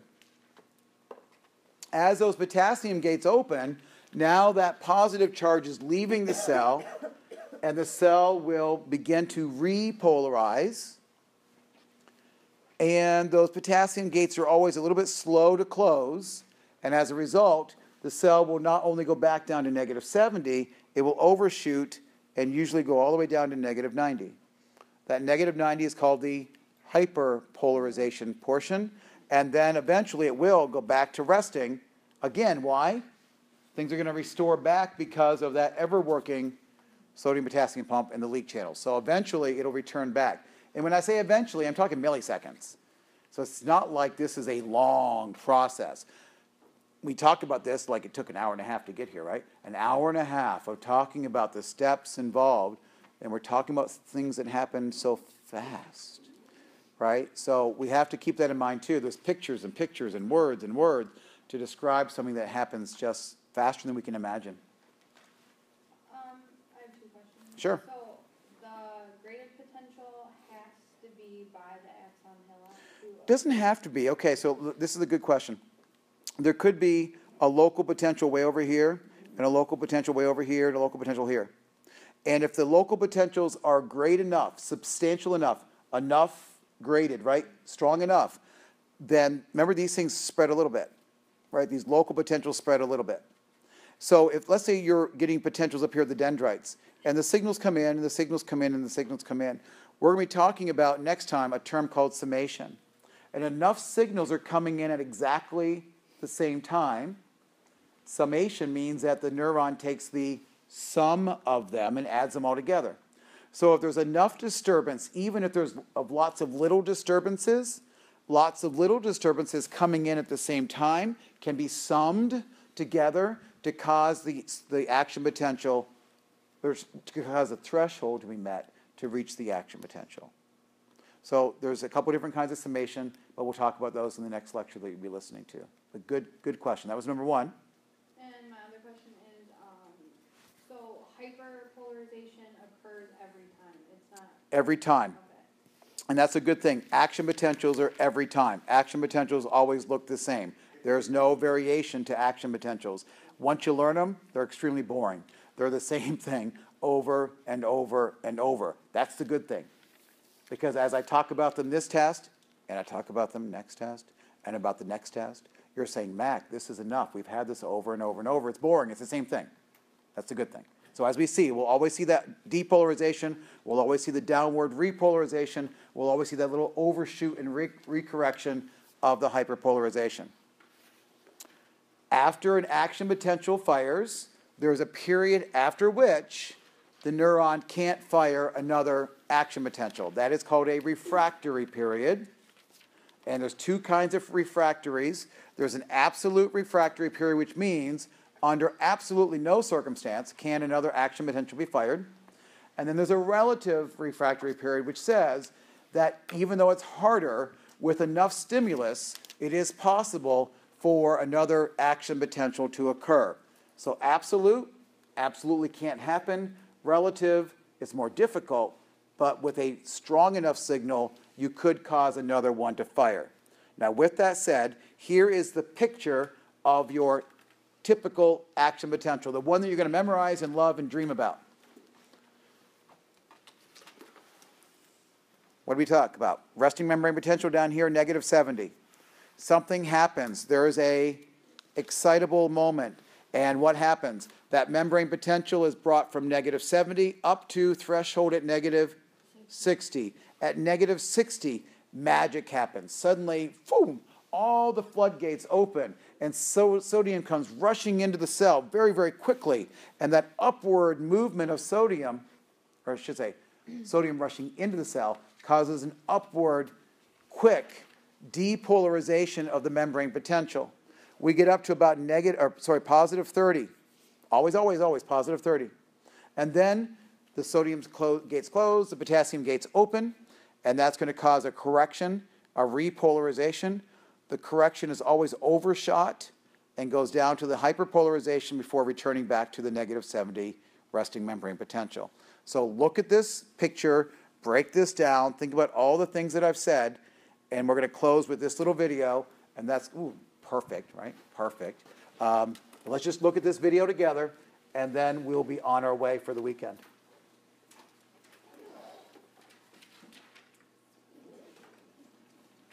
Neurons send signals over long distances by generating and propagating action potentials. Most action potentials originate near the axon hillock of the cell body in the initial segment of the axon. It then travels the entire length of the axon. A closer look reveals that during an action potential, voltage-gated channels open and close, altering the permeability of the plasma membrane to sodium and potassium ions. A threshold stimulus changes the shape of the voltage-gated sodium channels, causing their activation gates to open.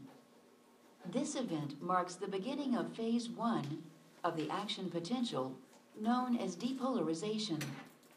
Did anybody notice that our book is saying negative 60, and the video is saying negative 55, and I was always taught negative 55, and if you were taught negative 55 in a psych class or something, that's okay. So there's a little bit of discrepancy here between the negative 60 that the figures are showing in the Martini book and the negative 55 that I was taught and what the video mentioned. Okay? So don't get too caught up. There's a point at which it takes off, and I'll accept negative 60 or negative 55 because they're both showing up in our information. Okay?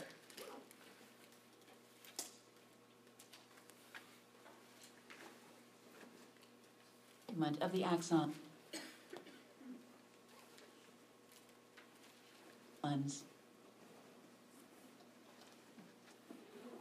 A threshold stimulus changes the shape of the voltage-gated sodium channels, causing their activation gates to open. This event marks the beginning of phase 1 of the action potential, known as depolarization. As sodium ions diffuse into the axon, the membrane potential becomes less negative. This causes more voltage-gated sodium channels to open, and the membrane potential soars to plus 30 millivolts. At this point, two key events occur. The inactivation gates of voltage-gated sodium channels close, and voltage-gated potassium channels open. These two events mark the beginning of phase 2 of the action potential, known as repolarization. As potassium ions diffuse out of the axon, the membrane potential becomes negative again. However, the membrane potential continues in the negative direction, going beyond the resting state of minus 70 millivolts. This marks the beginning of phase 3 of the action potential, known as hyperpolarization. During this phase, voltage-gated potassium channels close and all voltage-gated sodium channels are released from inactivation. By the end of this phase, ions move through leak channels only and the membrane potential returns to the resting state of minus 70 millivolts. The neuron is now ready to fire another action potential. Summary. Generation of an action potential. A threshold stimulus opens voltage-gated sodium channels. Sodium ions diffuse into the axon, depolarizing it to plus 30 millivolts. Voltage-gated sodium channels close, and voltage-gated potassium channels open. Potassium ions diffuse out of the axon, repolarizing it to a negative value. The membrane potential briefly hyperpolarizes. Voltage-gated potassium channels close, and the membrane returns to the resting state of minus 70 millivolts. We're talking 2, 3, 4, 5 milliseconds. So we'll finish up there. I'll review action potentials when we come back together. There's a little bit more to talk about with action potentials, but you got the meat of it. Please feel free to have a good weekend, but also don't forget about your mastering, and I'll send out that detailed email. And I will see you all next Thursday.